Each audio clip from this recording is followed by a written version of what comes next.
Tertúlia.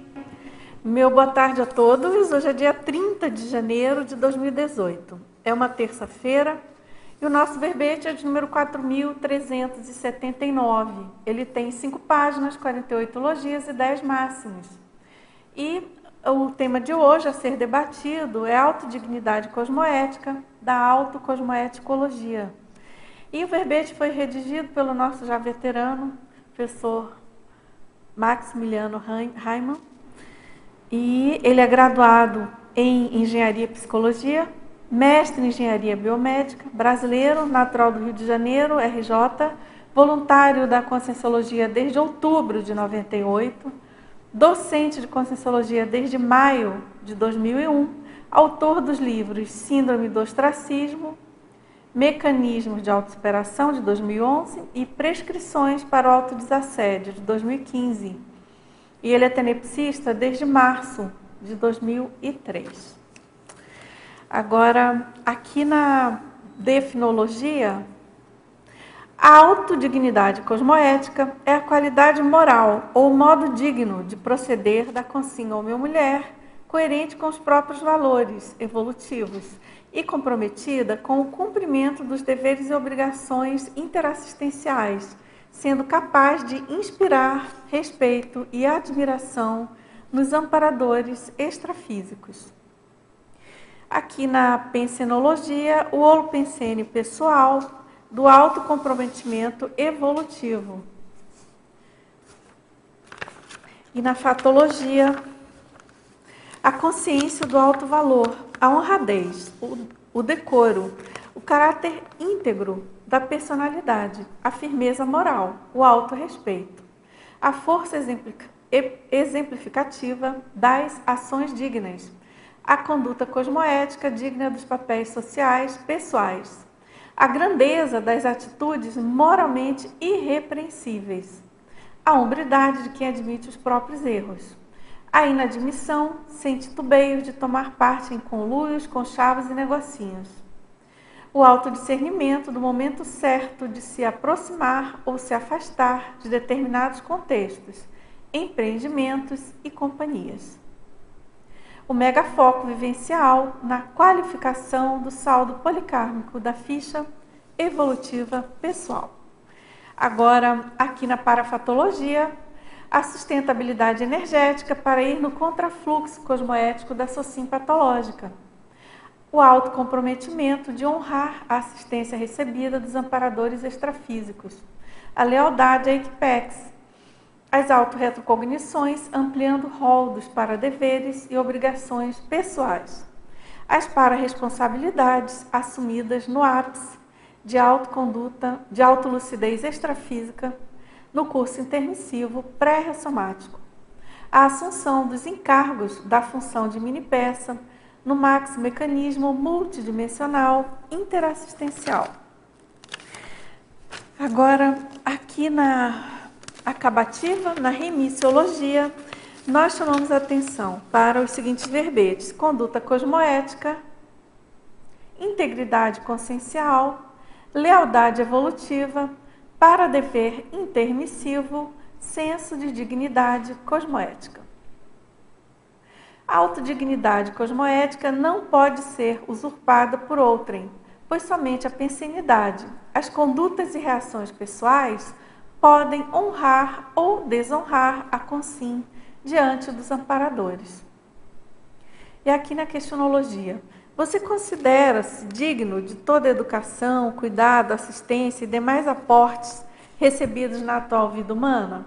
Exercita quais condutas e comportamentos capazes de inspirar respeito e admiração nos amparadores extrafísicos? E aqui na bibliografia específica a gente tem uma fonte bibliográfica. Agora, Max, vamos aqui à mega-análise feita pela equipe da Enciclosapiens, professores Cláudio Monteiro, Maria Zilá Padilha e Nilzabeth Correia. Autortodignidade, autobrio, autoconsciência, hombridade, temperamento, autocomprometimento, autovalor, retidão, autoridade, coragem, aporte, responsabilidade, assunção, megafoco, sustentabilidade, energia, assistência, autolucidez, autodiscernimentologia, autocosmoeticologia. Muito bem. Max, então, queremos ouvir você sobre os seus motivos aí, suas motivações para escrever esse verbete. Você já escreveu outro, né? Sim, eu tenho pesquisado temas correlatos à questão da dignidade, né? Esse termo, dignidade, ele é um termo polissêmico, né? Então ele tem vários significados que são aproximados, mas eles, em algum ponto, eles não são iguais e em alguns aspectos eles são até muito diferentes, né? Então, por exemplo, eu falei sobre a dignidade, um verbete que eu apresentei foi sobre a protodignidade consciencial, que é o valor dos princípios conscienciais. Nesse caso, é a dignidade como aquela condição de valor intrínseco que os seres têm, que as consciências têm, desde do princípio consciencial mais simples, né, ignorante, lá, até a consciência mais evoluída. Por ser consciência, ela tem um princípio, ela tem um valor, né? Essa é uma vertente da dignidade. A vertente que eu quis abordar nesse trabalho aqui é a dignidade que a pessoa conquista pelas suas ações. E, no caso, não a dignidade social, a dignidade de reconhecimento público e tal. A dignidade é evolutiva, né? Por isso que eu coloquei autodignidade cosmoética. Então, é uma outra linha, né? Uma outra vertente dentro da temática da dignidade. Foi o que eu procurei fazer nesse termo aqui. É complexo esse tema, hein, Max? Mas bem interessante, assim. Faz a gente pensar, né? E claro, tem total relação aí com a cosmoética, né? Você até colocou, adjetivou e colocou como é importante adjetivar também. Porque, assim, o que se pensa de dignidade, ele é muito variável de acordo com os valores morais do indivíduo. Sim. Então, por exemplo, tem pessoas que acham que certas condutas, por exemplo, é digno, por exemplo, você punir uma pessoa, por exemplo, com lapidação, por exemplo, jogando pedra. A pessoa acha que aquilo é digno, é moralmente válido. Por quê? Porque a moral dela é uma moral deturpada, intrafiscalizada e até, no caso, anticosmoética. Então, por isso que eu acho que na questão da dignidade é importante ter essa coisa assim de que ela é o que interessa para nós, de fato, em termos de dignidade, é a dignidade que é cosmoética, porque o resto deriva da... Já passamos por isso. Já passamos por isso. É isso aí. Muito bom, Max. Agora, a gente tem aqui algumas perguntas, e a primeira aqui é de Conceição dos Ouros, nossa amiga. E ela pede para você, na Fatologia, página 8, final da 5ª linha, comentar a respeito do compromisso com a palavra dada e a promessa feita, quando cosmoéticas, e a coragem de desdizer a si próprio, quando necessário. Eu achei interessante botar esse adendo ali no final, né? O compromisso com a palavra dada e promessa feita quando cosmoéticas, né? Porque, assim, você, em algum contexto da sua vida, você pode ter dado a sua palavra para alguém, né? Se comprometido, dizendo que ia fazer algo, mas lá na frente você viu que aquilo realmente não é correto, não é bom, não é evolutivo, vamos dizer assim. Então, às vezes a pessoa que ela tem aquela coisa, o compromisso de sangue, de honra, eu tenho que honrar a minha palavra de qualquer forma e tal. Obviamente é bacana você honrar a sua palavra, mas se aquilo é negativo, não tem que honrar a palavra, né? Então, por exemplo, se a pessoa tem um conchavo lá com os assediadores, porque ela deu a palavra no passado, ela vai ter que continuar honrando a palavra? Coisa não. Muitas vezes a grande dignidade nesse caso é você não honrar mais aquela palavra, aquele compromisso negativo que foi feito. É o oposto, né, das coisas. A cosmoética pesa mais, né, do que a palavra dada num contexto negativo. E muitas vezes, né, Max, a gente vê pessoas, às vezes, escorregando, ou então com algum tipo de vaidade ou medo de voltar atrás, né? Exatamente nessa situação, porque ela está presa a algum pacto, alguma combinação que ela fez com alguma pessoa, algum grupo, né? Eu acho que, de algum modo, se ela for cosmoética, ela vai atingir alguém, né? Se você for cosmoético, qualquer pessoa que for passar por algum tipo de eventual dificuldade, entre aspas, né, aquilo muitas vezes vai ser uma crise de crescimento para todo mundo, né? Porque muitas vezes os grandes desassédios, né, acontecem justamente quando alguém resolve abrir o jogo. e falar as coisas, né, do que está acontecendo. Na política aconteceu isso recentemente, né, lá. A pessoa resolve contar tudo, então aquilo lá é cosmética. Ah, não, que nem eles usam aquele argumento, né, na política, ah, não, que o delator ele não tem que ter respeito contra ninguém. Então, na verdade, o cara tem que manter todo o conchavo. A visão de quem é contra um delator, nesse caso, independente das intencionalidades do delator, né, no caso ali, na hora que você abriu, aquilo lá abre para o desassédio, abre para a limpeza. Lógico que vai afetar um monte de gente. Agora, quem está indo contra o delator, ele está querendo manter a coisa escondida, né? O conchavo, as coisas, né? Os pactos, né? Imorais escondidos. Então, você vê como que é sério isso aí, né? É bem sério, né, Max? Você sabe que eu lembrei de uma coisa que aconteceu comigo agora? E aconteceu já há muitos anos, mas, enfim, foi bem nessa linha. Eu tinha recebido uma proposta, enfim, era alguma coisa de trabalho, né? E eu já tinha combinado tudo, já estava tudo certo. E eu não tive coragem de voltar atrás, mesmo sabendo mesmo tendo tido uma chamada do amparador, que aquilo não seria o melhor para mim, evolutivamente.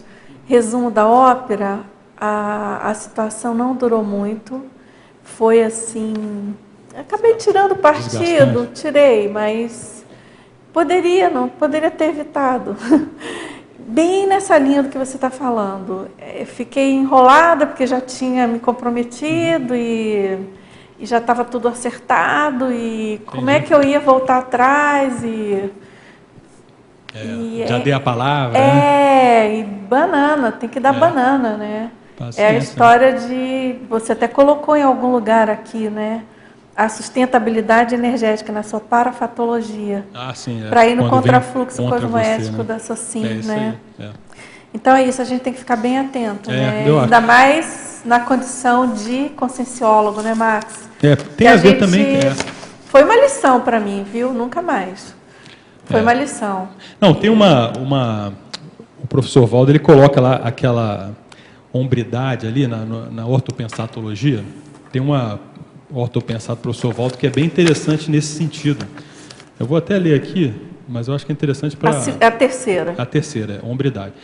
Deixar a batina é difícil ao pároco inadaptado, porque esbarra no sentimento íntimo de dignidade perante a comunidade, quanto ao ato de honrar os compromissos assumidos. No entanto, tal atitude constitui engano crasso, pois perante o evolucional do grupo evolutivo representa maior ato de dignidade e coragem empenhada com autodiscernimento nas prioridades fundamentais, né? Então, às vezes, poxa, mas eu falei tanta coisa para um monte de gente, trouxe eles aqui, como é que eu vou abandonar esse povo todo? Exatamente. Sério, isso aí. Não, e se você pensar essa coisa do posicionamento que a gente tem que tomar ao longo da vida, né, Max? E eu não sei o que você pensa, mas talvez tem uma relação muito grande com esse tema que é abordado de modo geral, que aquele chavão também, né? Isso não é mais para mim, isso não me pertence mais, de você realmente bancar, né? Tem relação, não é isso? Eu acho que é por aí também. Você tem que ser digno perante os amparadores, né? Esse é a máxima. E saber dar o contra, dizer o não para determinadas situações. Mesmo que todo mundo vai te dizer que você é indigno, né? Teve um verbete que eu apresentei aqui, esse é pseudo-indignidade. Né? Que tem a ver com isso, né? Porque às vezes o que parece que você não indigno, colocou aqui não, né? Não lembro. Não entrou aqui. Não entrei. Que é bem isso aí. Tem coisas que parecem ser indignas, mas na verdade elas são super dignas, né? Das suas condutas perante a cosmoética. Exatamente. Por isso que o parapsiquismo também ajuda você a entender, né? Quando você vai ter uma atitude qualquer dessas mais críticas, quem é que está do seu lado, né? São os amparadores ou são os assediadores? Isso é uma boa medida para você ver, que nem o caso que você trouxe, né? Você sentiu que tinha amparador com uma determinada conduta. Às vezes é a sua unidade de medida maior para você tomar certas decisões, né? Na sua vida, críticas e tudo. Agora, na parafatologia, bem nessa linha aí também, Max, o que você está comentando, no final da terceira linha, você pode expandir quanto o autocomprometimento de honrar a assistência recebida dos amparadores extrafísicos? Essa frase aqui tem a ver também com o que eu coloco lá na questionologia, né? Que eu acho que, na verdade, assim, é bem a síntese mesmo, talvez, de todo o verbete. Porque, pensa bem, se nós, por exemplo, assim, estamos tendo acesso à conscienciologia, por exemplo, estamos tendo acesso a essas ideias, se nós temos algum nível até de saúde, de estudo, imagina quanta assistência que não teve de tudo quanto é jeito para a gente chegar nesse ponto, né? Então, assim, a pessoa, antes de ter até gratidão, que eu acho que a gratidão ela é um sentimento até avançado, né, evoluído e tudo, e a própria hombridade da pessoa mostra, poxa, se eu recebi tudo isso, eu preciso de retribuir de alguma forma, né? Eu preciso, assim, de me portar de uma maneira digna a tudo que eu ganhei, tudo que eu recebi, todo o aporte que eu tive. Se eu não for isso, eu não estou sendo, vamos dizer assim, não estou ao nível de tudo que eu recebi, de todo o apoio que eu tive, né? Então, assim, isso eu vejo que é a questão da hombridade evolutiva. Um outro nível maior disso é você até ser grato por tudo, né, que você recebeu. Só que a gratidão só emocional também não adianta, né? Porque assim, eu sou muito grato a você, mas o que você está fazendo em prol disso, né? Eu sou muito grato por tudo que os amparadores fez por mim, ok, mas e como é que está a sua vida?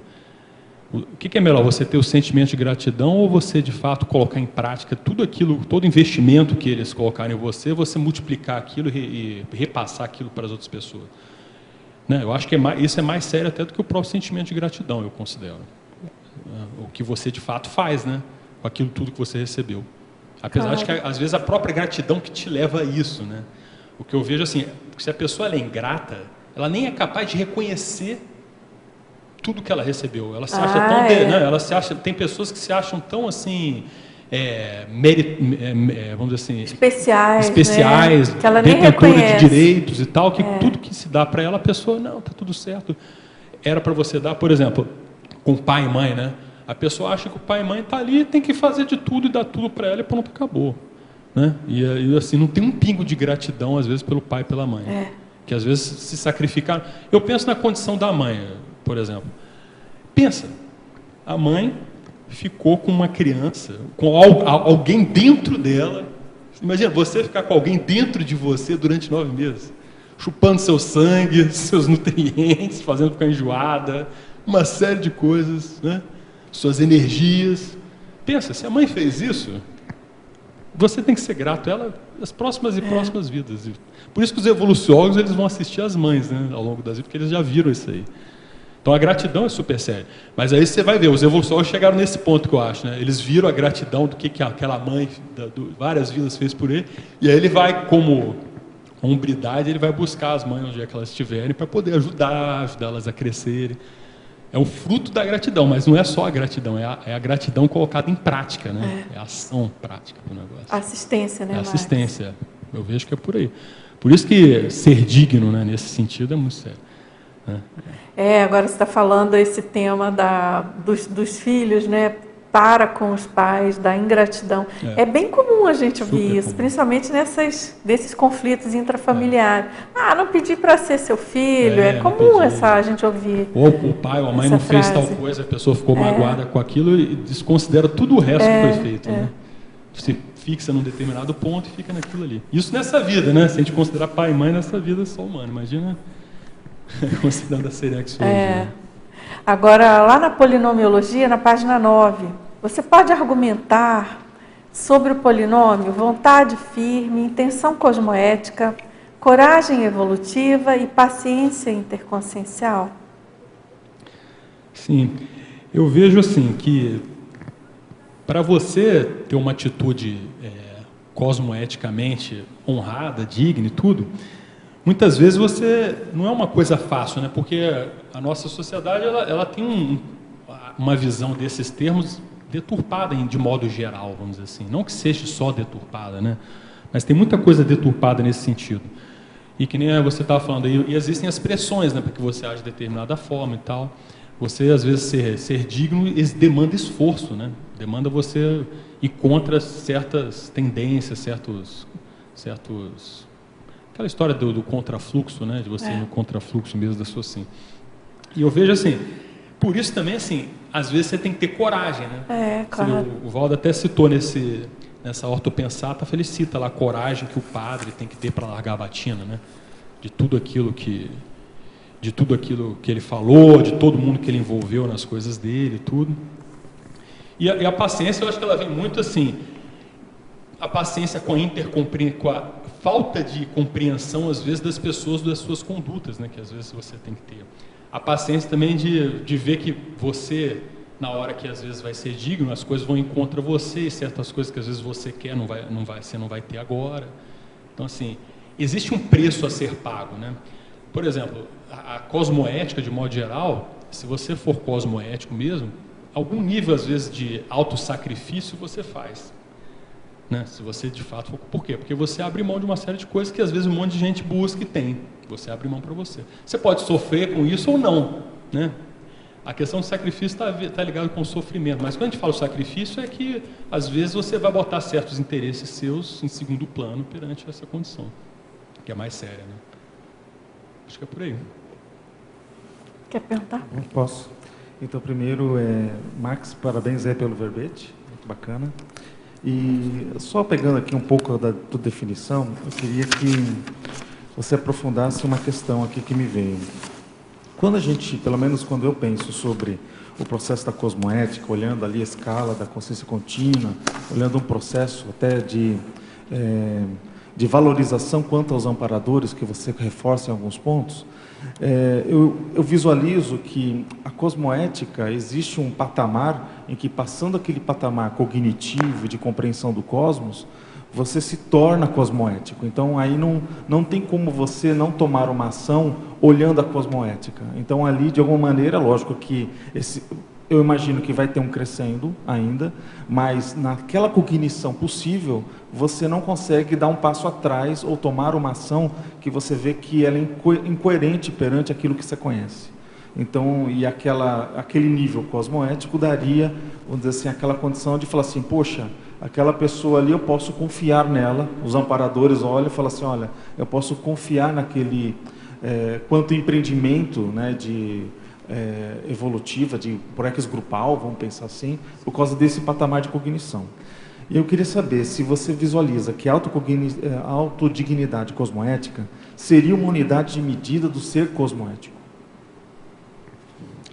Eu acho que talvez seja uma unidade medida. Uma unidade de medida. Né? Um indicador. Não a única, né? vamos dizer assim. Porque a autodignidade, eu estava estudando isso, eu vejo que ela é como se fosse assim, uma das vertentes da cosmoética, né? Da manifestação cosmoética. Mas não a única, existem outras e tudo. Agora, em relação a isso que você falou, eu vejo que é mais ou menos por aí. Chega um ponto que a consciência ela se manifesta cosmoética em cima de tudo. Só que a gente também não pode esquecer que a vida humana ela tem os seus problemas. Aqui a gente tem um psicossoma, o subcérebro abdominal. E assim, às vezes até a própria pessoa que tem a visão da cosmoética, ela está ali lidando com todas essas variáveis da vida humana, o seu processo emocional, às vezes os seus interesses não estão assim, assistenciais, mas que ela mesma não tem tanta consciência daquilo. Então, às vezes, assim, aquela pessoa que você admira, que você considera ela positiva e tal, ela também vai ter os seus furos, entende? Então, assim, mesmo pessoas que você considera, poxa, aquela pessoa é de um nível evolutivo bacana, tá avançada. Então, eu vejo que o negócio da vida humana e esse corpo de bicho, e esse nosso contexto todo que a gente vive, ele é um desafio para você ser assim constantemente. Eu acho que tem gente que está nisso, mas é gente bem avançada aí. Eu acho que de nível de evolução para cima. Dentro da minha hipótese, assim, de que vivencia isso, sabe? Naquela linha reta, de uma forma assim, tranquila. Ortopensênica, vamos dizer assim. E minha hipótese. Agora, quais seriam outros elementos que você vê que somariam para a gente identificar essa métrica de ser cosmoética que você está colocando? Você chegou a ventilar alguma? Por exemplo, são coisas, eu acho assim, são coisas que têm correlações, mas, por exemplo, a questão do senso de justiça, por exemplo, seria uma das coisas que eu acho que seria um outro fator também que a pessoa tem. Por exemplo, a própria cosmoética que eu vejo, ela está muito relacionada com o seu entendimento da inteligência evolutiva. Né? Porque, que nem você falou, poxa, às vezes a pessoa ela quer acertar, ela quer fazer o melhor, ela se esforça para ser uma pessoa boa, mas a falta de entendimento dela, da evoluciologia, não permite que ela, às vezes, ela coloca agindo de maneira anticosmoética. Certo.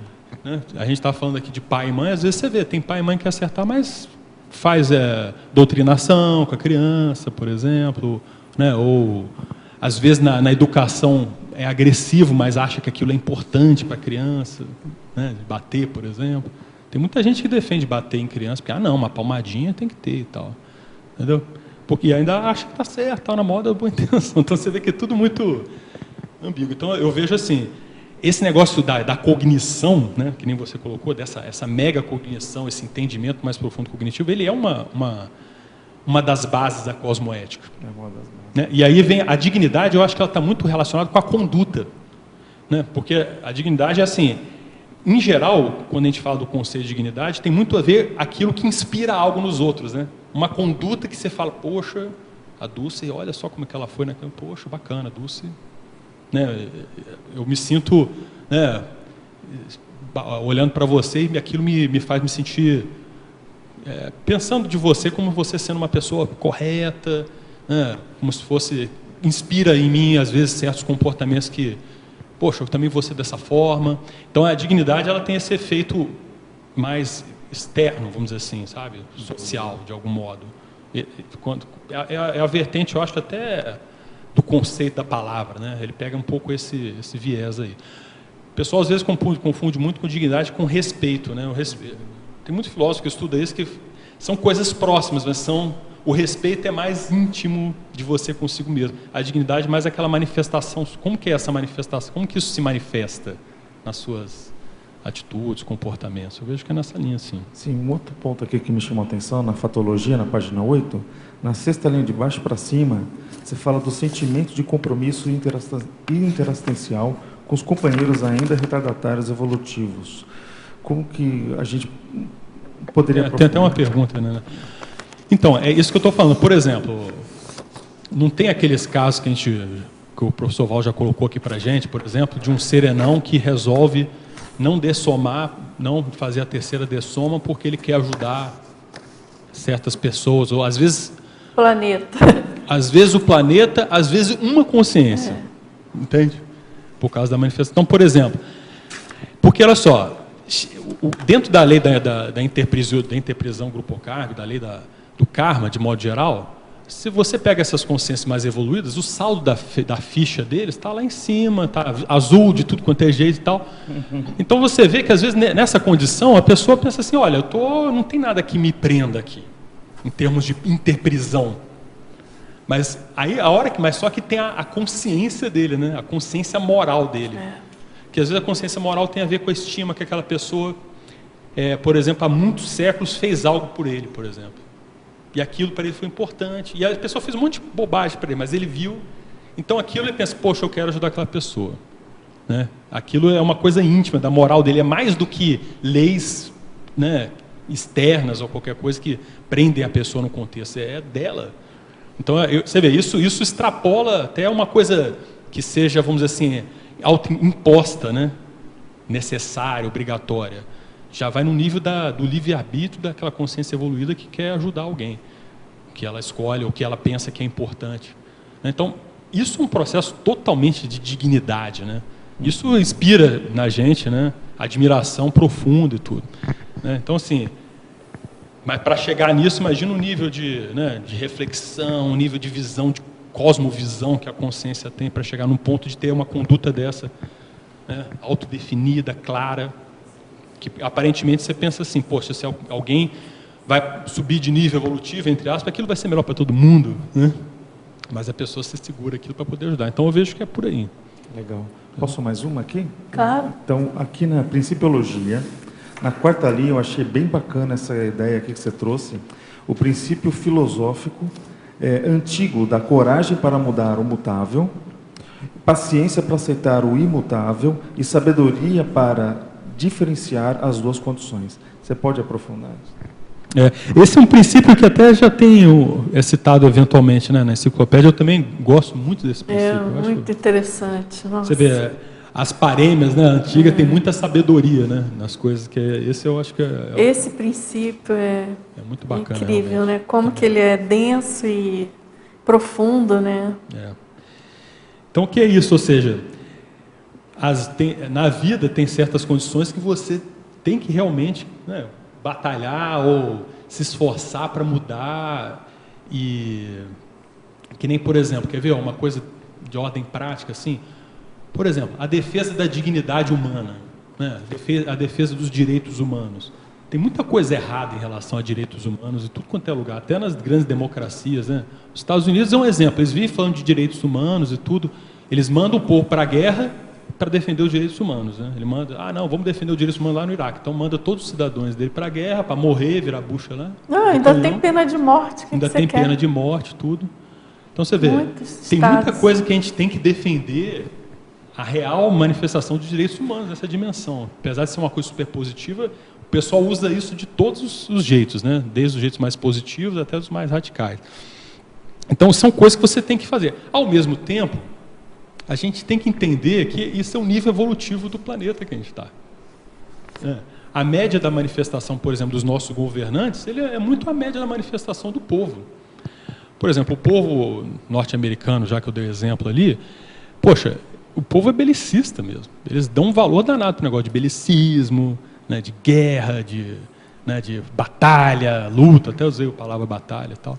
Então você vê, ao mesmo tempo que a gente não pode ficar passivo perante a tudo isso, né, você tem que entender que tem certas coisas que não vão mudar de uma hora para outra. Esse tipo de situação são séculos para mudar. Séculos mais séculos, né? Então, aí vem a sabedoria, né, da pessoa saber diferenciar até onde você pode fazer. Por exemplo, qual é a contribuição que você pode dar de modo efetivo? Isso é interessante, porque às vezes a pessoa acha assim, a contribuição que eu posso dar é o quê? Eu vou virar político. Eu vou entrar para a política, eu vou mudar a política toda, tarará, tarará. Ele às vezes acha que essa é a saída dele. Às vezes, essa pessoa podia colaborar muito mais se ela ficasse fazendo TENEPS, entendeu? Fazendo assistência do negócio, fazendo as projeções, ampliando às vezes as ideias da Conscienciologia.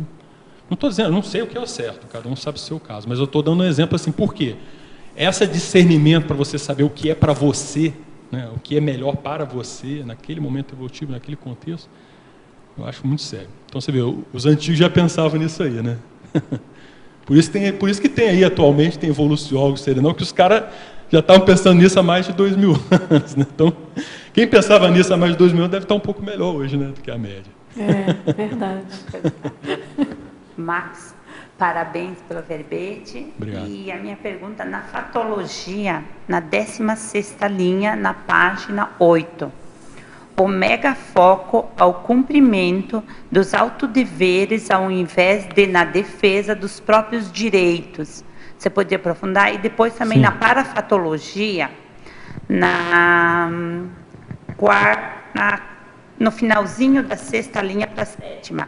As para-responsabilidades assumidas no ápice de autolucidez extrafísica do curso intermissivo pré-ressomático.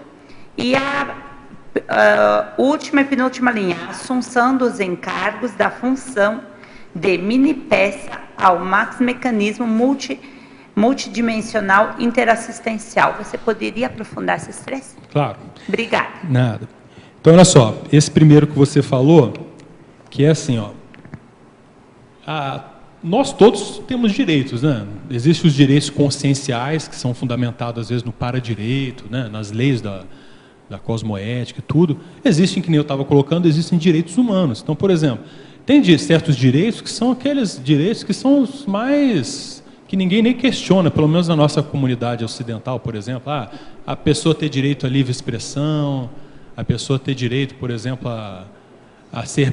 Por exemplo, um direito normal, um direito de você receber um tratamento digno de qualquer um.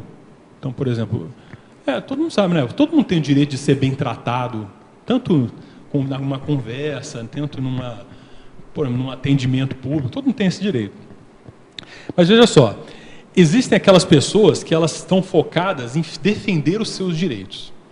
Então a pessoa vai no lugar, ela se irrita com o atendente público porque a pessoa atendeu ela mal, aí ela sai irritada de lá, por exemplo, né? Aí ela está sempre, de algum modo, cobrando seus direitos na justiça, tentando valer o que é dela, o que ela de fato tem, e de fato, muitas vezes, ela tem isso aí como direito. Mas a pessoa que, quando ela já começa a entender o negócio da cosmoética e da assistência, da evolução, ela começa a entender que esses seus direitos, eles são secundários, na verdade. O mais sério é para você evoluir, você não evolui mais rápido se você ficar correndo atrás só dos seus direitos. Você vai evoluir à medida que você vê assim, quais são os meus deveres.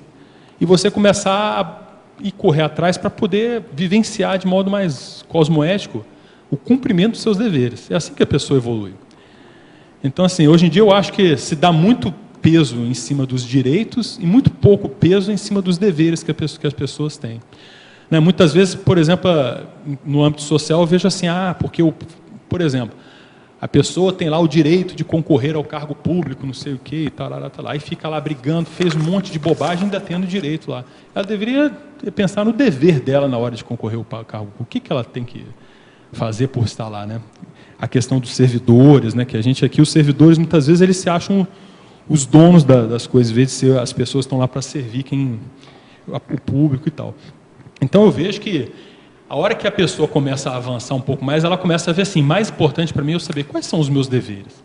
Porque na tua programação existencial, o que vai importar mesmo para você não é se você teve para você todos os direitos que você tem. O que vai importar para você é se você de fato cumpriu todos os deveres que você tinha.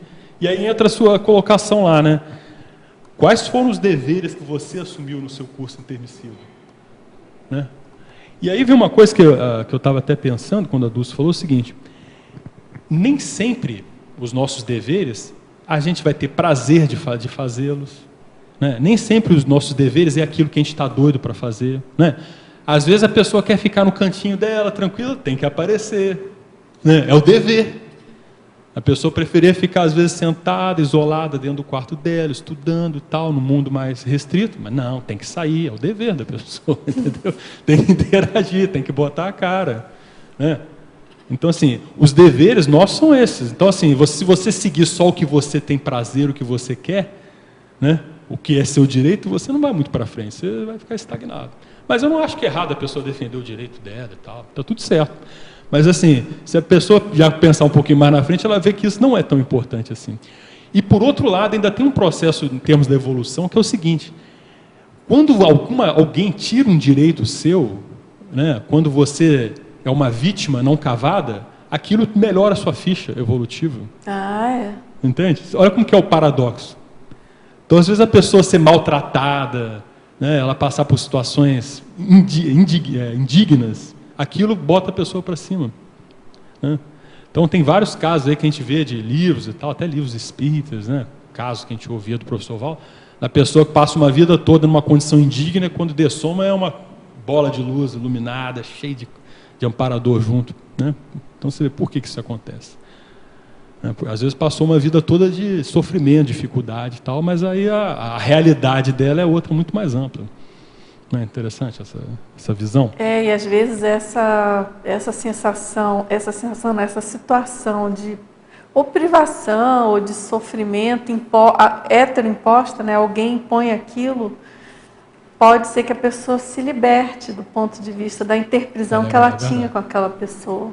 Né? Chega aquele ponto que é a virada também, né? Que passa ali daquele limite. Pagou a conta. Né? Pagou a conta. Paga a conta. Agora, se você fica, nesse caso que nem você colocou, se a pessoa ela se sente, olha, eu tenho que cobrar os meus direitos daquela pessoa que está indo contra mim, ela vai cobrar os direitos. Você vai ampliar, vai voltar e volta continuar. Aí na cobrança dos seus direitos, você faz a outra pessoa passar algum sofrimento, faz outra interprisão. Não sai. A gente não tem que ser mosca morta, mas tem certas coisas que é melhor deixar. Deixa a coisa passar, deixa baixar a poeira e deixa passar. Às vezes está tudo certo. Se você não está cavando, né, problema, você não é masoquista, né, não está querendo arrumar sofrimento à toa, às vezes vem certas situações para te libertar, realmente. Acho que foi bem colocado. É bem dentro do princípio, né, Max? Essa sua abordagem daquele princípio que ele tinha perguntado. Porque quando eles colocam aqui paciência para aceitar o imutável, não significa você andar de braços dados com aquilo que você já sabe que é cosmoeticamente inadequado, né? Mas é naquela linha do... Tem coisa que não tem o que você fazer. Paciência, né? Perdoar e... Uma coisa que você me fez lembrar, que eu estava pensando, Eu estava estudando uma época o processo da escravidão nos Estados Unidos e tal. E aí tem várias personalidades lá, né? Algumas foram vitimizadas, né? Bastante. Aí foram movimento, fizeram parte do movimento abolicionista, que nem o Equiano, por exemplo, escreveu um livro. O cara foi um negro, virou um dos primeiros escritores. Com base no livro dele, né? Todo o movimento da Inglaterra começou a ocorrer. Ao mesmo tempo, tiveram outros que eles entraram na luta armada. Entendeu? Então, por exemplo, o cara ser escravizado, poxa, não tem como você defender um negócio desse. O cara até se rebelar por ser escravizado, tá tudo certo, tem que se rebelar mesmo. Às vezes não dá. Mas assim, aí o cara chega num ponto onde ele pega em arma e começa a matar os opressores. Você vê. Né? Então você vê, passou de vítima ao góis rapidamente. Piorou a situação toda. Né? Então você vê todos esses limites. Né? Até a própria, por exemplo, aquela condição que aconteceu com os judeus, por exemplo. Né? Uma das críticas que se tem que se pergunta por que com tantos milhões de pessoas foram, de algum modo, subjugados por tão poucos, né? Às vezes dentro dos campos de concentração, né? Por que não houve revoltas maiores? Até houve revoltas, mas não houve revoltas maiores. Por que os judeus se agiram dessa forma? Foi cosmoético se submeter a tal ponto? Né? São questionamentos que se tem em relação ao que aconteceu, do horror do Holocausto, né? Mas da reação, por que aconteceu aquilo e tal. Então a gente tem que pensar nisso, né? Qual é o limite onde a gente deve, de fato, defender os nossos direitos? Onde que esse limite passa a ser cosmoético, ou passa a ser anticosmoético, ou passa a ser improdutivo até, evolutivamente, você defender certos direitos?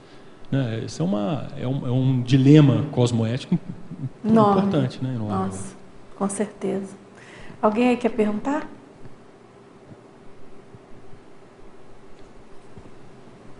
Bom dia, boa tarde, né? Tem 2 pontos aqui que me chamaram a atenção e também criaram dúvidas. Então, na página 8, ali na teoriologia, a teoria da dessoma digna, na penúltima linha.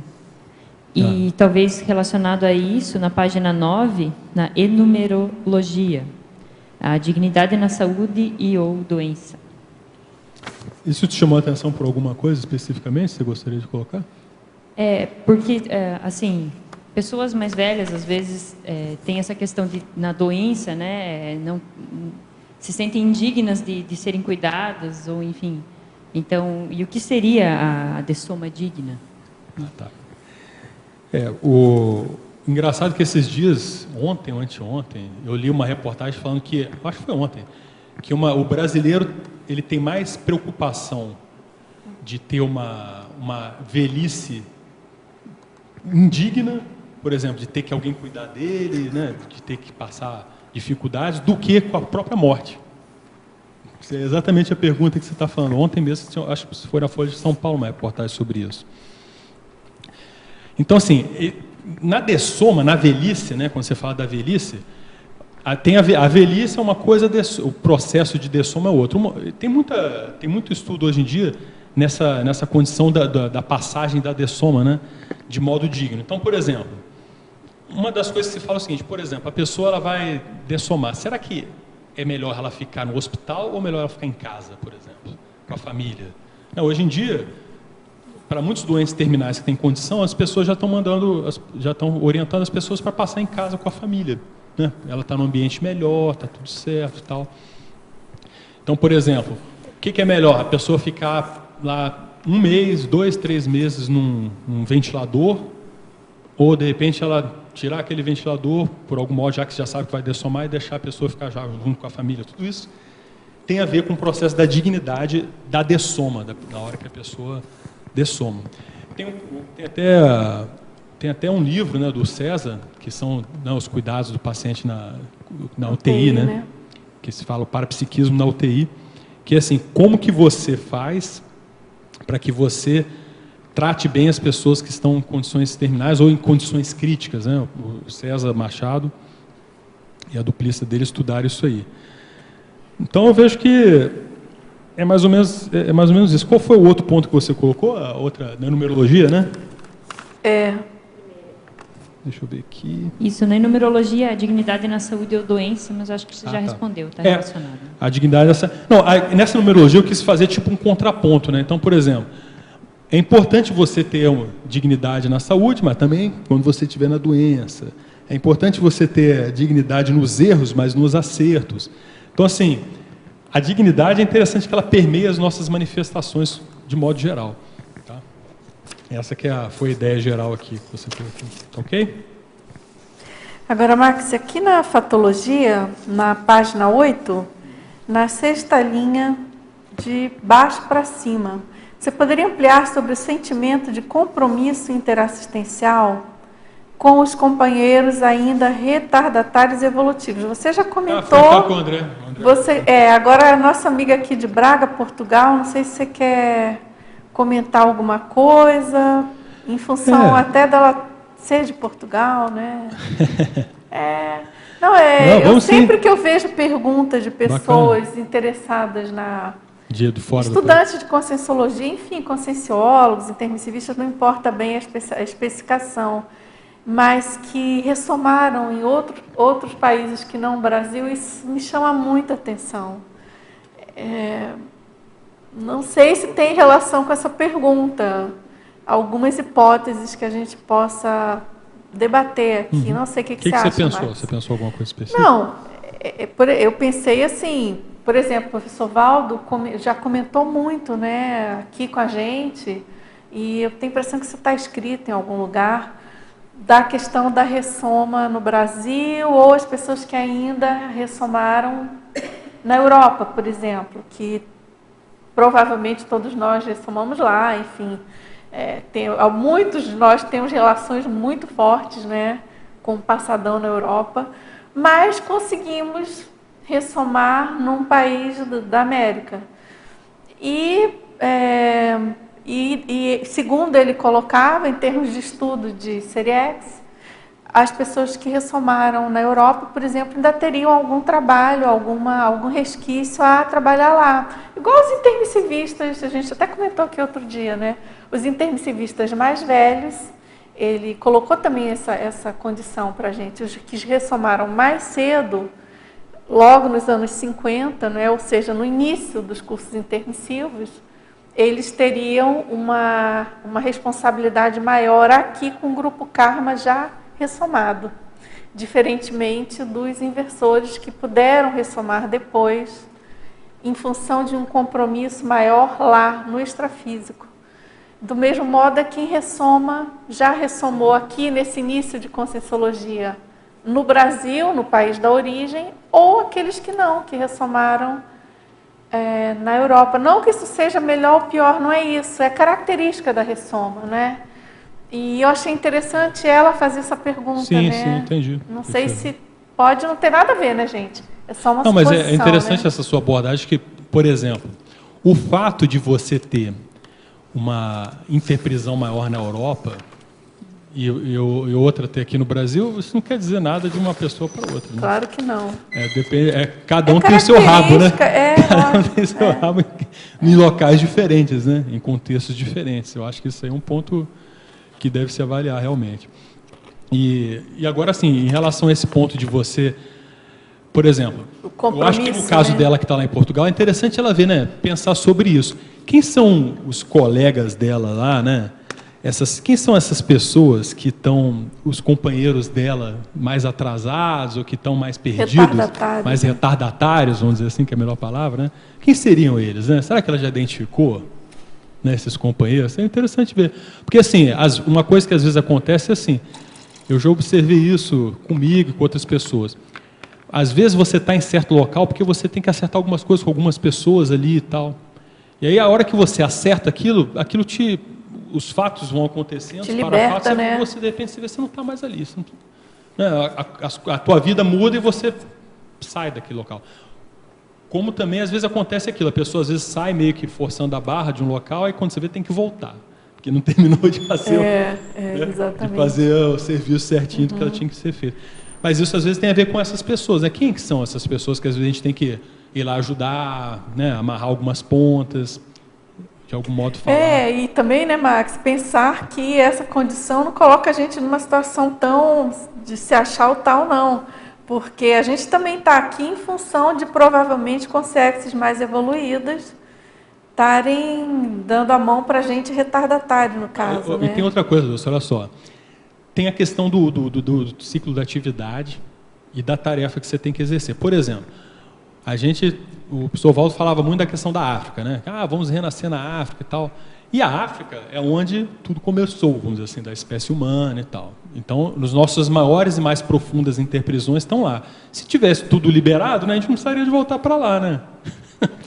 Claro. Então, assim, ou seja, quem diz que quem está no Brasil está liberado com a Europa, né? Às vezes não é bem assim, né? Às vezes está protegido aqui no Brasil, porque se for para a Europa vai dar um problema danado. E além disso, né, Max?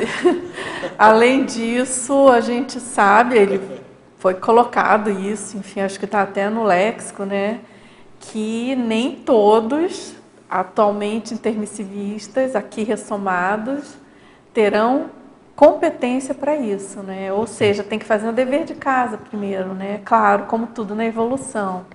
Você não dá, não vem de graça, né? Você não dá pula assim no degrau da evolução, na escala da evolução. Por esforço, né?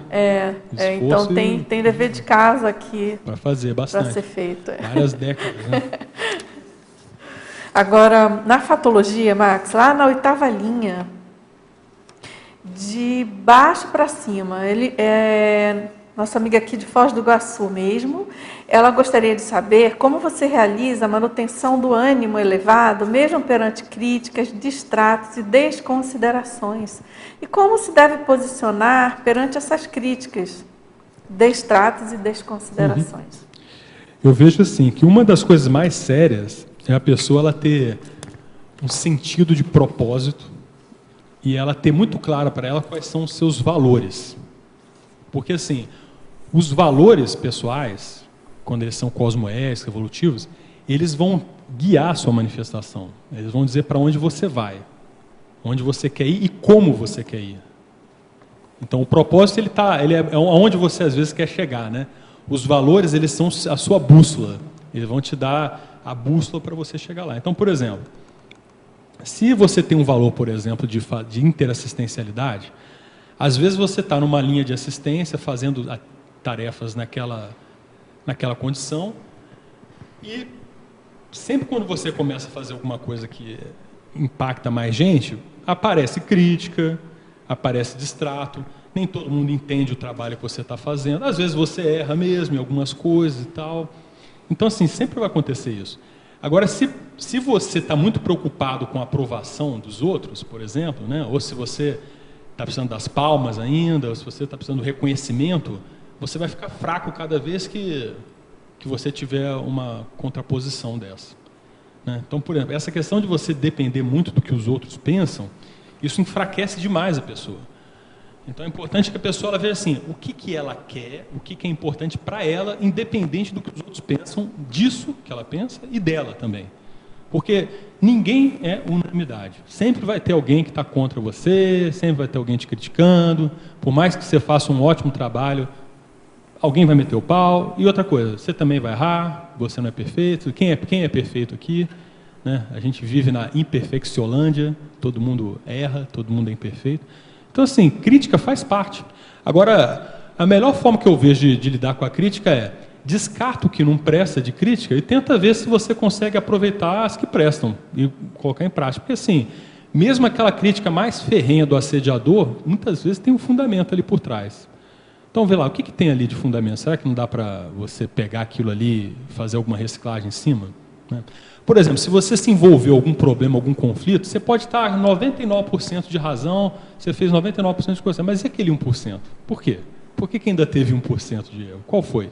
Se você não tomar cuidado, 1% aparece de novo em outro contexto, você vai tomar na cabeça de novo. Então tem que ver o que é. Não tem jeito. Né? Bom, pergunta aqui de Lisboa também, Portugal.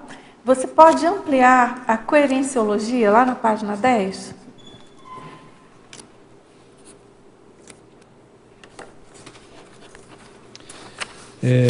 Na argumentologia, né? Então, isso. Você vê que tem bem a ver com o que eu falei aqui. Ó. Tendo em vista a paraxiologia, demonstra autorrespeito quem atua em consonância com os próprios valores, mesmo quando conflitantes com desejos e interesses pessoais, ou do grupo evolutivo de convívio mais amplo. Então, veja só, isso aqui é um ponto interessante porque eu falei que lá essa relação intrínseca de autorrespeito com dignidade. Né? Autorrespeito e dignidade, quem não tem autorrespeito não tem dignidade, vamos dizer assim, né? De modo geral. E o que acontece? Às vezes, a pessoa, que nem eu coloquei aqui, que os valores são as nossas bússolas. E assim, existem coisas na vida que a gente não está muito interessado, assim, não tem muito gosto por fazer. E a gente, às vezes, como a maioria aqui não veio direto das comunex evoluídas para essa dimensão, né, a maioria das pessoas tem ainda aquelas tendências, às vezes, meio, né, estranhas, né, meio tortas, para não dizer outra coisa. Né? Então, o que é interessante a pessoa ver? Às vezes, como é que você não vai ceder a essas suas tendências menos dignas, vamos dizer assim? O que vai te segurar é você ter os seus valores bem firmes. Se você tem os valores escolhidos, cosmoéticos, né? Você também escreveu um verbete, né, sobre valores, né? Neovalor. Neovalor. Então, se você tem os seus neovalores bem definidos, claros, racionais, escolhidos por você, aquilo ali que vai te guiar. E aquilo ali vai minimizar quaisquer problemas aí, ou tendências, né, mais doentias assim, que a pessoa às vezes tem, que vem lá do passado, vem às vezes daquela procedência não tão positiva assim, por aí vai. E na hora que você faz isso, você sempre vai contra interesses também de pessoas, de grupos. Né? Nós não somos uma ilha, né? Já dizia, né, outros filósofos aí. Ninguém é uma ilha, né? A gente tem sempre conectado com pessoas humanas e consciências extrafísicas o tempo todo. Então, tudo que você faz repercute. Isso é muito bom, isso não é ruim. Isso é bom por quê? Porque se você faz coisa boa, aquilo repercute. Né? Repercute no seu entorno. Então, quem não gostar, se afasta. Quem, de algum modo, ficar impactado, pode reciclar, pode melhorar e por aí vai. Parabéns, professor Max, pelo verbete. Aqui na fatologia, não sei se você já comentou, na 9ª linha, de cima para baixo, a obrigação autoimposta de retribuir aos inúmeros aportes evolutivos recebidos. Mas se quando a pessoa não se dá por conta, assim, que ela recebeu esses aportes, como que é essa questão da autoimposição? Porque às vezes a pessoa não Bacana, tem... isso aí tem a ver com... Você lembra que a gente comentou o negócio da gratidão, né? Eu acho bacana. A gratidão, ela ajuda demais a pessoa começar a perceber, né, esses aportes. Então, por exemplo, tem uma técnica que a pessoa pode fazer, que é interessante, que é assim, ó, todos os dias ela escrever um aspecto de gratidão que ela tenha. Então, ela pode fazer isso, por exemplo, durante um mês, ou se ela quiser se desafiar mesmo, ela pode fazer isso durante um ano. Ela vai acordar, todo dia tem uma folhinha, caderno de gratidão. Ela vai escolher alguma coisa que ela foi grata. Pode não ser em relação ao dia anterior, pode ser a qualquer momento da vida, da existência que ela lembre. Então, ela pode falar, olha, sou grato por aquela minha amiga ter me chamado para apresentar um curso e aquilo me deu a oportunidade de fazer assistência. Sou grato porque... Ontem eu fui grato porque um amigo meu me convidou para ir para uma festa. Ou seja lá o que for. Mas ela começar a exercitar esse sentimento de gratidão. Então, quando ela começa a pensar nas coisas que ela recebeu, que ela às vezes não tinha por que receber, ela vai começar a ver assim, poxa, tem tanta coisa aí que a gente está recebendo. Porque às vezes as pessoas elas ficam muito preocupadas com o dia a dia da vida, ela não vê que ela está tendo aporte o tempo todo de um monte de coisa. Né? Então, eu acho que o primeiro passo nesse caso é a pessoa começar a desenvolver esse senso de gratidão. Tem até um verbete também da Adriana, se não me engano, que é esse verbete aí, que é de senso de gratidão. Então, assim, ó, técnica clara, técnica de autoconsciência terápica, de senso de gratidão. Anotar um ponto de gratidão durante um ano, por exemplo. Aí ela vai começar a ver. A hora que a gente começar a ver a gratidão, né, das coisas, a gente vai começar a ter o senso do dever. Né? O senso de gratidão, ele catalisa o nosso senso de dever para com as coisas. Posso perguntar mais duas? Na numerologia, ali também queria que tu falasse, por favor, a dignidade nas crises ou bonanças da vida e a dignidade nos enlaces ou desenlaces afetivos. Ah, tá. Porque, veja só, tem negócio da bonança, você falou bonança aqui, das crises e bonança. Então, por exemplo, tem aquela pessoa que na crise, né, ela chuta o balde, se joga, regride de tudo quanto é jeito, né, se humilha, se coloca em posições humilhantes e tal. Então, por exemplo, até para você passar por problemas, você tem que ter dignidade. Não é verdade? Pensa, poxa, todo mundo passa por problema na vida, entendeu? Mais cedo ou mais tarde você vai ter dificuldade, mais cedo ou mais tarde você vai tropeçar em alguma coisa, mais cedo ou mais tarde vai cair alguma coisa em cima de você, não tem jeito. Aí o que tem jeito é como que você se comporta nessas condições. Né? Você é digno daquelas coisas? Vocês têm um comportamento digno de entender, poxa, ó, eu errei aqui, não, vamos lá, vamos ver o que eu posso fazer para melhorar, em vez de ficar chorando as mágoas, se colocando numa posição de vitimizado e tal. Isso, às vezes, não é uma condição digna de se colocar dessa maneira, né? Porque é bem difícil, né? Quer dizer, a pessoa passa uma questão financeira muito intensa, né? Qual é a primeira? A tendência é a pessoa, numa condição de dificuldade, ela se auto-vitimizar. Mas, poxa, eu fiz tudo, eu tentei calçar todas as maneiras, mas por que isso acontece comigo, que não sei o quê, começa a reclamar. Tem gente até que, quando a pessoa é religiosa, ela reclama por que Deus, Jesus, fez isso com ela. Quando a pessoa é da Consciologia, ela reclama com os amparadores. Os amparadores, por que vocês me ajudaram, que não sei o quê. Só desviou o negócio, né? Só mudou. Mas assim, pisou na bola, entendeu? Foi indigno nessa condição. E a bonança é a mesma coisa. Veja só, tem gente que, quando está muito na bonança, infla o ego, por exemplo. E aí ela acha que ela está melhor que todo mundo, aí quer botar a canga nos outros, entendeu? Você vê, também não é uma boa. Ou às vezes se acomoda numa condição, porque às vezes a pessoa está numa condição tranquila, a vida está muito tranquila, a pessoa se acomoda e fica lá, só tirando proveito, vamos dizer assim. Não que não tem que tirar proveito, tira proveito, mas a vida não é só tirar proveito, a vida não é só curtir a vida, né?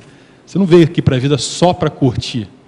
A vida você pode curtir, ser feliz pra caramba, aproveitar, se divertir, mas ali é isso, é o trabalho, a produtividade, a assistência, tudo mais. Né? E essa questão dos enlaces, desenlaces?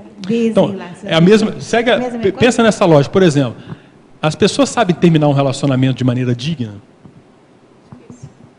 É difícil você ver um relacionamento onde que o casal sai bem, sai tranquilo. Muitas vezes tem sempre alguém que está lá reclamando, exigindo seus direitos, ou a pessoa fica com ódio da outra e quer tirar tudo que a outra tem. Entende? Então, assim, tem muita doença nesse processo todo. Né?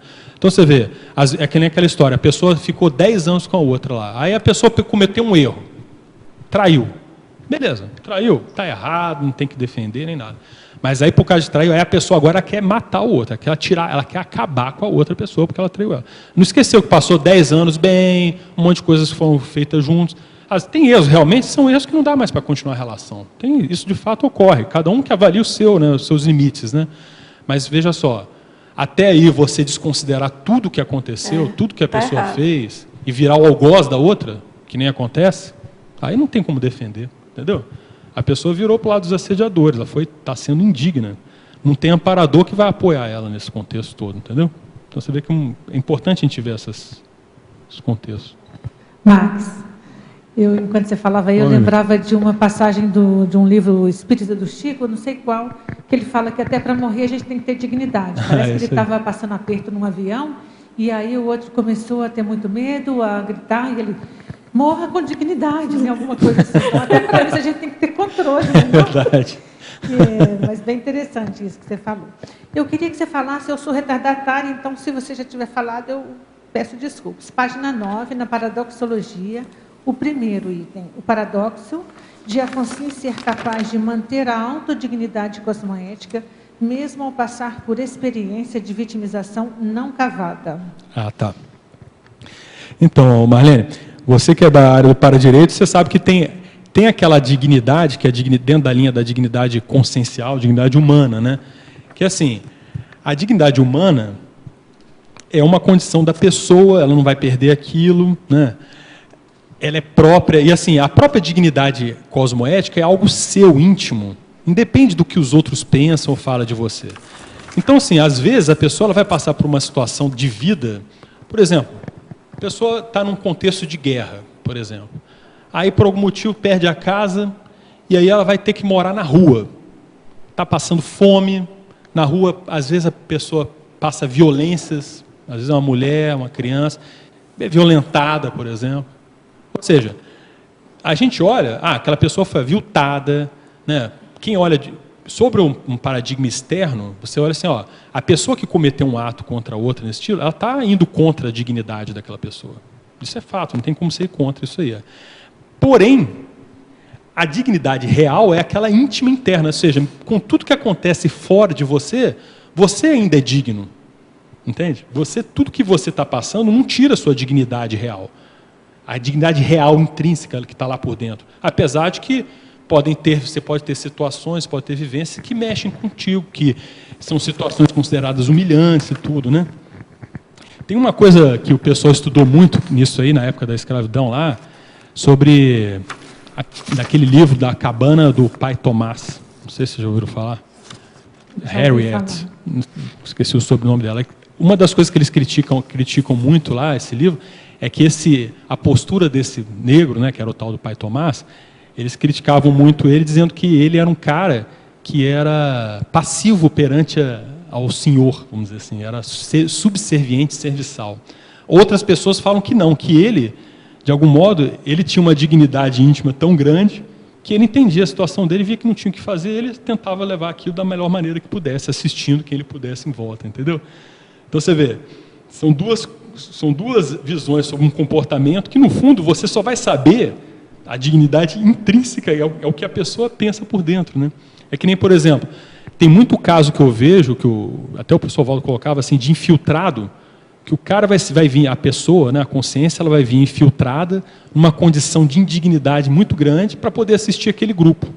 É que nem o caso, por exemplo, daqueles 2 evoluciólogos que foram para a China para viver nas cavernas, né, morar nas cavernas. O professor Valdo colocou esse caso, dos 2 evoluciólogos que foram renascer na China, eram irmãos e iam viver num lugar super insalubre que vivia no meio da caverna. Então, você vê, os caras, eles escolheram nascer num lugar daquele, insalubre, no meio das cavernas, viver em uma caverna hoje. Por quê? Para ajudar. Então, assim, se você tem muito pudor, né? Não, a minha dignidade não me permite fazer aquilo. Essa dignidade não interessa para a gente. O que interessa para a gente é a assistência.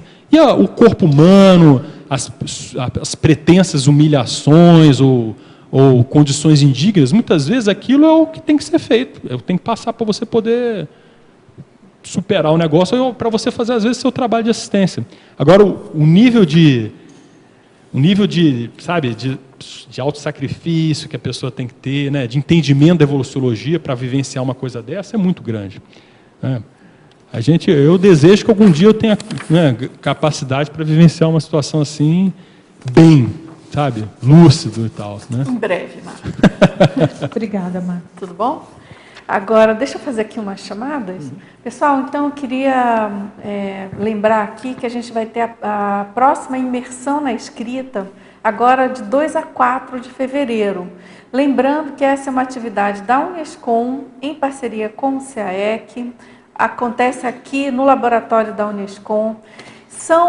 Todos os meses tem essa imersão na escrita, né? Então, a primeira agora desse ano é de 2 a 4 de fevereiro, depois tem 2 a 4 de março, 6 a 8 de abril e por aí vai. E o cronograma dessa atividade começa sempre sexta-feira, 14h30 às 18h, depois sábado de manhã, pega o círculo mental somático, sábado à tarde, domingo de manhã e domingo à tarde. Sendo que tem sempre a coordenação do professor Eduardo Martins, né, que autor da Conscienciologia, ele coordena essa atividade, e tem sempre a participação de pelo menos mais um autor.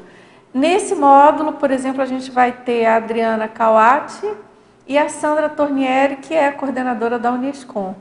Então, o convite aqui é para você que está com aquele livro engavetado, aqueles escritos ali, né, iniciados e precisando dar um gás. É muito bacana essa atividade, porque você fica ali imerso naquele holopensene e sem os inconvenientes, as interveniências, né, da vida em geral. Então, a gente chama atenção. E para quem quiser aí estar investindo na escrita, E então, inscrições aqui na Secretaria do CAEC. Max, não sei se você quer comentar, você também é da Unescom, né? Não sei se você participa dessa atividade. Tem o próprio Eduardo, ele gosta muito de falar que ele escreveu o livro dele, o Higiene Consciencial, verdade. fazendo esse trabalho, né? É. E assim, eu também já participei ali como, né, orientando lá, como professor. Eu vejo assim que é uma oportunidade muito grande, porque assim, às vezes você fica em casa, mas tem um monte de coisa que está acontecendo e tal. Ali você tem o Holopensene, né, que está fortalecendo, você tira dúvidas às vezes com o autor. Tem os colegas, então, e tem também a equipe que trabalha com a questão de autorado, né, que atua ali junto. Então eu vejo assim que para a pessoa entrar no ritmo, né, da escrita e conseguir se sustentar, realmente é um trabalho fora de série. Agora, eu queria também fazer a chamada aqui do programa Verbetografia, que começa agora, dia 22 de fevereiro, o modo EAD, e 6 de março, o semipresencial, né? Então, o EAD é sempre às quintas-feiras, são 12 módulos, e quintas-feiras, 19h30 às 21h30, e praticamente se você cumprir direitinho, assistir às aulas e atender às demandas dos professores e do ritmo do curso, né, você praticamente encerra o programa já com seu verbete praticamente bem adiantado, praticamente pronto, já para ir para a equipe de revisão e finalização da enciclopédia. Então, fica aí o convite, pessoal. Mais informações também na recepção do CAEC, caec@caec.org. Esse curso, obviamente, é da Enciclosapiens, que é a instituição responsável aí pelos trabalhos da Enciclopédia da Conscienciologia. E também tem a chamada aqui para o 8º Laboratório Grupal, Técnica de Mais um Ano de Vida, que começa agora, também 16 de fevereiro, e esse módulo 1 se chama Momento da Mega Decisão, que é o posicionamento pessoal para aplicação da técnica. São vários professores, tem uma equipe bem grande aí, então muito motivador também esse curso. Eu nunca fiz, já apliquei a técnica, mas a gente ouve eventualmente aqui muitos comentários, né, da turma que participa, e é bem motivador mesmo, dá muito resultado. E também tem esse curso no final de semana agora, também 3 e 4 de fevereiro, que é o Mater Pensene Seriexis, é um curso presencial com o professor Guilherme Kunz e Milena Mascarenhas. E o objetivo aqui é auxiliar na aplicação da técnica de identificação do Mater Pensene pessoal, proporcionando aprofundamento da pesquisa holobiográfica. Então, você pode se inscrever na Consecutivos, né? consecutivos.org, e também pelo WhatsApp 45 991 21 071. Pessoal, então, vamos retomar aqui, Max. A gente tem aqui perguntas agora, também na paradoxologia. Esse aqui eu acho que foi o que a Marlene perguntou, não foi? O primeiro foi foi o primeiro, não cavada, né? Foi, acabei de falar. Da vitimização não cavada. Nossa amiga aqui de Bienne, Suíça. Bom, então vamos ao próximo, de Recife. Ela pergunta, é possível aprofundar sobre a inviolabilidade da autodignidade cosmoética mencionada na frase enfática? Sim. Então, veja só. Quando eu digo inviolabilidade, eu quero dizer o seguinte, que por mais que a pessoa seja maltratada, seja humilhada, ela de algum modo seja atingida por outrem, a sua dignidade ela não vai perder, né? Por mais que a situação da vida esteja difícil, tudo, a dignidade íntima, intrínseca, ela não perde. Porque é algo dela, é algo de como ela se vê, de fato. É a visão que ela tem de si mesma. Agora, sim, obviamente a pessoa pode, nós todos, né, pode passar por situações super difíceis, super complicadas, né? E assim, e ter situações que vale a pena você recorrer, né, até a justiça, se for o caso, para poder defender alguma coisa sua. Mas eu acho que o que a gente está querendo colocar é que para a consciência quando ela adquire uma condição de valor cosmoético dela, aquilo não pode ser tirado de alguém, a não ser que ela haja, né, em desacordo com o que são os princípios e os valores dela. Porque, no fundo, a única pessoa que pode tornar ela mais ou menos indigna é ela mesma, nesse sentido dessa dignidade intrínseca cosmoética. É por isso que eu digo que esse tema é paradoxal, né? Porque, ao mesmo tempo, a gente vê que muitas pessoas, elas, na nossa sociedade, de modo geral, o que mais se tem é a condição indo contra a dignidade humana, né? Ações que vão contra a dignidade humana, né? Então, assim, é que, na verdade, você não perde dignidade, mas você pode atingi-la, você pode, de algum modo, né, tentar prejudicá-la, afetá-la. Então, assim, é como se fosse o ser humano e a dignidade é algo precioso que ele merece ser bem tratado. E toda vez que você vai contra aquilo, né, você está indo contra a cosmoética, de algum modo. Agora, Max, vamos aqui na sinonimologia.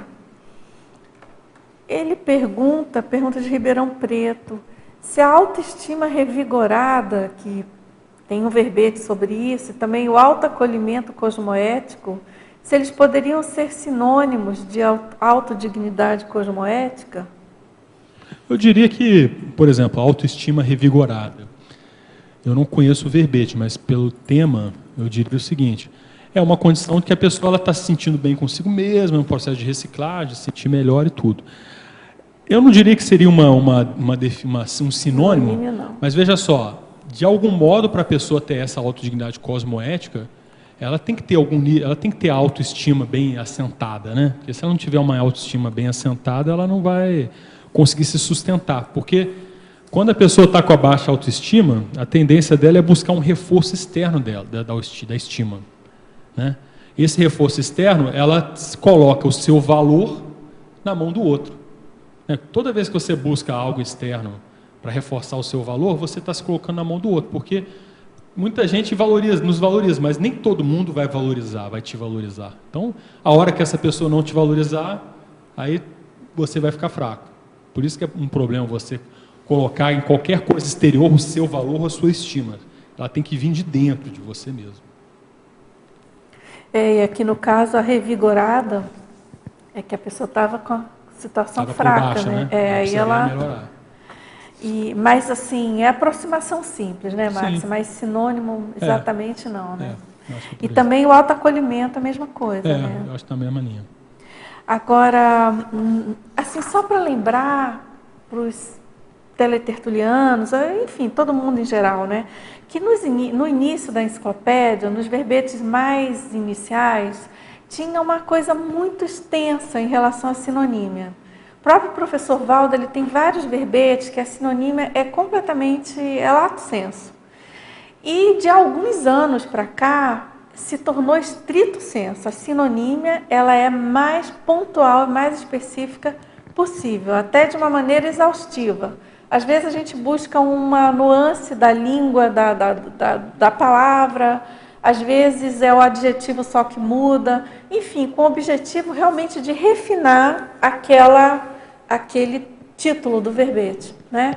E com isso a gente também evita repetição e confusão em termos de buscas e de pesquisas na enciclopédia, também permitindo que novos verbetes com recortes bem próximos, mas diferenciados, sejam colocados, né? Agora, bom, ele pergunta também a mesma coisa para a antonímia, se a falta de autoestima e a autovitimização pode ser antônimos da autodignidade cosmoética. Na antonímia já tem uma elasticidade maior, né, Max? Até poderia, só que aí você já iria também numa linha também mais lato sensu, aqui ficou mais estrito sensu. Mas poderia, né, nesse sentido de que é por diferença, né, por quase impossibilidade, é o que você comentou antes, né, Max? Como é que uma pessoa com falta de autoestima vai ter... ela não consegue sustentar, né, a dignidade dela. Né? Isso. E, bom, então vamos lá, em princípio, ele pergunta, na Principiologia, página 8, linha 4, quais são as suas vivências pessoais sobre o princípio da reciprocidade cosmoética? Você poderia comentar? Sim. Olha, eu vejo que esse princípio aqui, eu acho que ele tem bastante a ver também com essa história de você fazer valer aquilo que você recebeu, né, de algum modo. Esse é o processo da reciprocidade. Mas, assim, eu vejo, o que eu tenho pensado da reciprocidade, eu acho que mais assim, o que importa é você ser mais recíproco do seu lado e não exigir a reciprocidade do outro. Que nem, por exemplo, se você tem um amigo que você gosta e tal, e você chama ele para tomar um café com você, um chá, alguma coisa, e ele nunca te chama, não tem problema, né? Você está fazendo aquilo porque você quer que aquela pessoa fique junto contigo, que você gosta. Se a pessoa não é capaz, às vezes, de fazer o mesmo por você, seja pelo motivo que for, isso é um problema que cabe a ela fazer. Mas, às vezes, as pessoas entram assim, não, agora que não está sendo recíproco comigo, eu também não vou mais fazer nada com ele, não vou mais chamar, não vou, entendeu? Então, assim, aí é uma pequena vingança, né? Vou me vingar e não vou mais chamar. Mas você vê, esse é um processo de sutileza da manifestação, que é interessante a gente ver. O que importa, na verdade, é o seguinte, olha, se você quer fazer o bem para alguém, quer estar com alguém, ou se você de algum modo gosta da companhia de alguém, ok, você pode chamar essa pessoa para estar na sua companhia, independente do que, se ela vai ter reciprocidade com você ou não. Porque cada pessoa tem o seu modo de funcionar. Então, eu tenho visto esse negócio da reciprocidade, mas focando em mim, assim, por exemplo, se alguém faz alguma coisa que eu acho que foi importante para mim e tal, eu procuro retribuir, né? Às vezes eu procuro retribuir de uma forma um pouco maior do que a pessoa fez. Não acho que eu sou um exemplo também tão grande nessa área, mas é assim, uma coisa que eu tenho, vamos dizer, me esforçado para fazer. Uma coisa que eu penso muito que foi assim, ó, eu, na verdade, eu posso dizer o seguinte, eu considero que o professor Valdo Vieira foi o cara que mais me ajudou nessa vida. Eu acho que tem muita gente aqui na Consciologia que pensa isso a respeito dele. Eu sou muito grato a todo esse conhecimento que ele trouxe da Consciologia e tudo, né, e várias séries outras coisas que ele ajudou a gente que estava mais próxima, né. E eu me lembro que quando ele dessomou, a primeira coisa que eu pensei, pensei assim, cara, eu tenho que honrar tudo que ele fez aqui. Foi a primeira coisa que eu pensei. Né? Fiquei chateado e tal, né, com a situação, mas pensei, cara, poxa, veio aqui, fez um monte de coisa, deu tudo, né, se matava aqui com 80 e poucos anos, tendo uma vida puxada para poder fazer assistência, ou de algum modo tirando proveito daquilo tudo, como vários outros, mas eu estava pensando em mim. E aí a pessoa vai, dessoma, está lá agora na condição extrafísica. O que você pode fazer para retribuir para essa pessoa? Ele não precisa de nada, talvez ele não precise de nada que eu tenha para dar, provavelmente, entendeu? Mas assim, o que eu posso retribuir não é para ele, às vezes, é retribuir tudo o que ele fez. Ele não fez para os outros? Então vamos tentar retribuir para os outros. Né? É a melhor forma de retribuir que eu vejo, né? Porque essa que eu acho que é o negócio evolutivo. A pessoa, quando está num nível superior que você, a única coisa que você pode fazer é assim, se ele te pedir alguma coisa, você vai e faz, né? Seja lá o que for, né? Para poder ajudar. Mas assim, agora eu acho que a retribuição ela é esse movimento de você receber e dar a mais. Receber, né, e compartilhar. Receber e compartilhar. Eu acho que esse talvez seja o princípio mais evolutivo de você pensar em retribuição. E não ficar pensando no que você tem direito de receber, né? Porque não a retribuição que vem ao seu destino, né? Mas a retribuição que sai de você para o outro. Essa é a mais séria. Agora, você poderia comentar sobre também o princípio da dignidade da pessoa humana? Eu achei interessante colocar esse princípio, porque esse princípio, ele é um princípio do direito, né? E tem toda uma história, né? Desde a antiga Roma até recente, até lá a Segunda Guerra Mundial, quando teve o primeiro lá da ONU, né, no Tratado Internacional, onde se fala do respeito da dignidade da pessoa humana. Hoje em dia, nas constituições democráticas, esse é um dos princípios fundamentais lá dessas constituições. Do Brasil, assim, da Alemanha, uma série de países, Estados Unidos e tudo. Então, assim, esse princípio da dignidade humana, ele rege, vamos dizer assim, praticamente todos os direitos humanos, e uma grande parte do direito é todo regido por esse princípio, né? Que aí você começa a ter as leis, as normas, tudo para poder fazer valer esse princípio. E ele se fundamenta justamente nessa condição de que a pessoa humana, né, ela tem um valor intrínseco por si só, independente de fatores externos nem nada. Então você vê, é uma outra abordagem que eu estava falando desse conceito de dignidade polissêmico, né, de vários significados. No caso, essa é uma locução, né, a dignidade humana, da pessoa humana, né? Então, ele é muito importante, que eu vejo, para a área do direito. Vários constitucionalistas escreveram livros exclusivamente sobre esse tema e tal. E eu entendo que esse princípio, ele deriva do processo do princípio, vamos dizer assim, do princípio do direito do para-direito, vamos dizer assim. Para mim é um princípio básico do para-direito. E aí o pessoal começou a trazer ele para, né, dessa correlação direito para direito, começou a se trazer isso aqui para a dimensão humana, e a coisa está caminhando nos direitos humanos e tal. E lá para o Estado mundial, talvez, quando a gente estiver perto do Estado mundial, isso aqui vai estar valendo na Terra, né? A hora que esse princípio estiver, de fato, predominando e sendo cumprido na Terra, a gente vai chegar próximo do Estado mundial, eu entendo, por aí. Então, a gente tem muito chão pela frente, né? Nós estamos caminhando. Paciência, né? Vamos botar aquele princípio. Voltando prática, àquele princípio. Né? É isso aí. Agora, na teoriologia, a teática da vida cosmoeticamente digna. Você poderia comentar? A outra teoria que ele pediu, você já comentou, que foi da dessoma digna, né? Você já comentou. Não, eu vejo assim, ó, a teoria da vida cosmoeticamente digna, né? O que é? Eu acho que cada pessoa, ela deve se perguntar assim, se ela está tendo uma vida digna. E não só uma vida, mas, por exemplo, nas áreas que ela se manifesta. Então, por exemplo, uma coisa que eu fico pensando muito, que eu até coloquei alguns pontos aí no verbete, é assim, todos nós temos papéis sociais, né? Então, por exemplo, a pessoa tem um papel social na família nuclear, na família maior.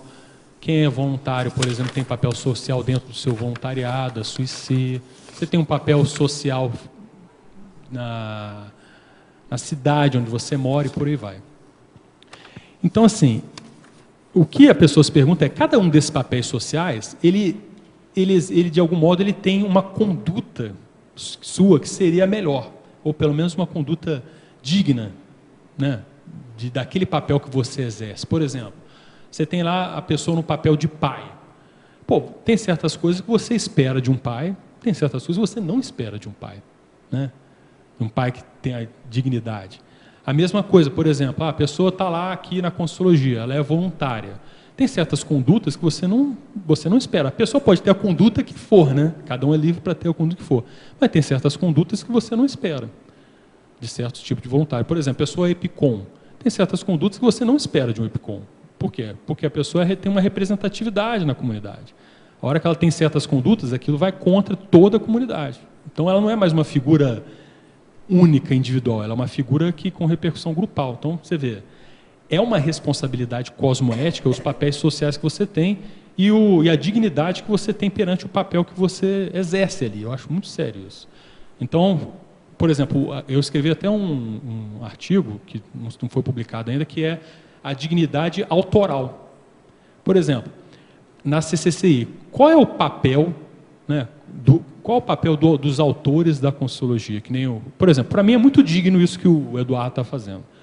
Você vê, o Eduardo foi lá, se sentiu beneficiado pelo trabalho da Unescom, escreveu o livro dele, publicou, ficou grato pelo negócio. Agora ele pegou o negócio e está ele divulgando, porque ele sabe que é bom, ele quer que o negócio faça bem para as outras pessoas, você vê. Isso aí é de uma dignidade imensa, no meu ponto de vista, entendeu? Ele está sendo digno, um autor digno daquilo que ele recebeu. Então ele está, de algum modo, fazendo a retribuição, está ajudando outras pessoas a serem autoras, a se qualificarem. Então você vê, esse é um negócio. A hora que ele se manifesta dessa forma, e nós tentamos ajudar e tal, você vê, vai ter um amparador querendo ajudar a pessoa. Né? Por quê? Porque dentro da sua posição ela está sendo digna. É tipo assim, o que você espera de uma pessoa espera cosmoeticamente de uma pessoa nessa condição. Né? Eu vejo que é um ponto sério a ser pensado. Agora, Max, aqui na pergunta de Barbalha, Ceará, aí ele pergunta assim, antes da autodignidade cosmoética, não viria a profilaxia ou a prevenção contra a hipocrisia? Eu já procurei por verbetes que tratem desse assunto, mas ainda não encontrei. Vejamos o que está circulando atualmente nas mídias, nos noticiários e nas redes sociais. É ou não é um caso de hipocrisia? Hipocrisia. Eu vejo assim, ó, sabe onde é que eu vejo hipocrisia junto com a dignidade? É a hora que a pessoa usa, por exemplo, os argumentos a favor de uma dignidade para poder defender um interesse pessoal dela, né? Então, por exemplo, quer ver uma hipocrisia nesse sentido? A pessoa de um partido político, a hora que o político de outro partido faz bobagem, ela destrói com outro partido, fala que não presta, que é corrupto e tal. Quando o partido político ele é a favor, ele não faz nada, né? Então, isso é hipocrisia total, né? Isso é uma hipocrisia total. Então, você vê, dos dois, hoje no Brasil está meio dividido, né? Direita e esquerda, mas os dois lados têm isso, se você for ver. Então, para mim, isso aí está tudo errado. É o tal tanto do a partido, direita, né? Então, por exemplo, aí o cara vai lá, por exemplo, é corrupto. Aí a pessoa fala assim, não, mas o fulano de tal também é corrupto e ninguém fala. Não importa, gente, o cara é corrupto, acabou. Não tem que ninguém fala, você não tem que ficar defendendo o que os outros não falam. Assume que o cara é corrupto, pronto, acabou. Aí fica usando argumento de que o outro não assume a corrupção, por isso está tudo certo ser corrupto, né? Ninguém assume a corrupção. Então você vê, isso aí é falta de... Para mim isso tudo é falta de hombridade, é falta de brio, é falta de dignidade, é falta de cosmoética, de tudo quanto é lado que se envolve nesse tipo de ação. Então você vê, tem tudo a ver com hipocrisia, sim, né? Agora, só para lembrar aí, você de Barbalha, a gente tem na enciclopédia, sim, o verbete hipocrisia política.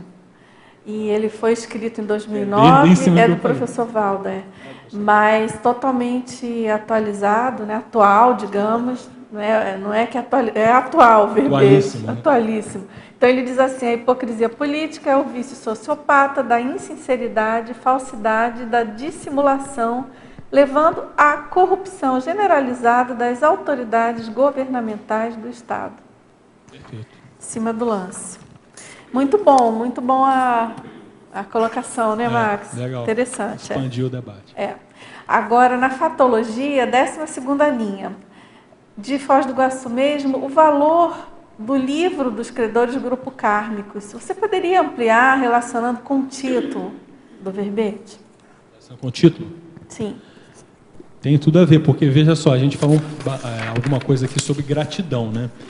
Quando você pensa nos seus credores, a primeira coisa que você muda na sua forma de pensar é o seguinte, você pensa que você, não tem gente que tem crédito, você que não é credor dos outros, os outros que são seus credores, entende?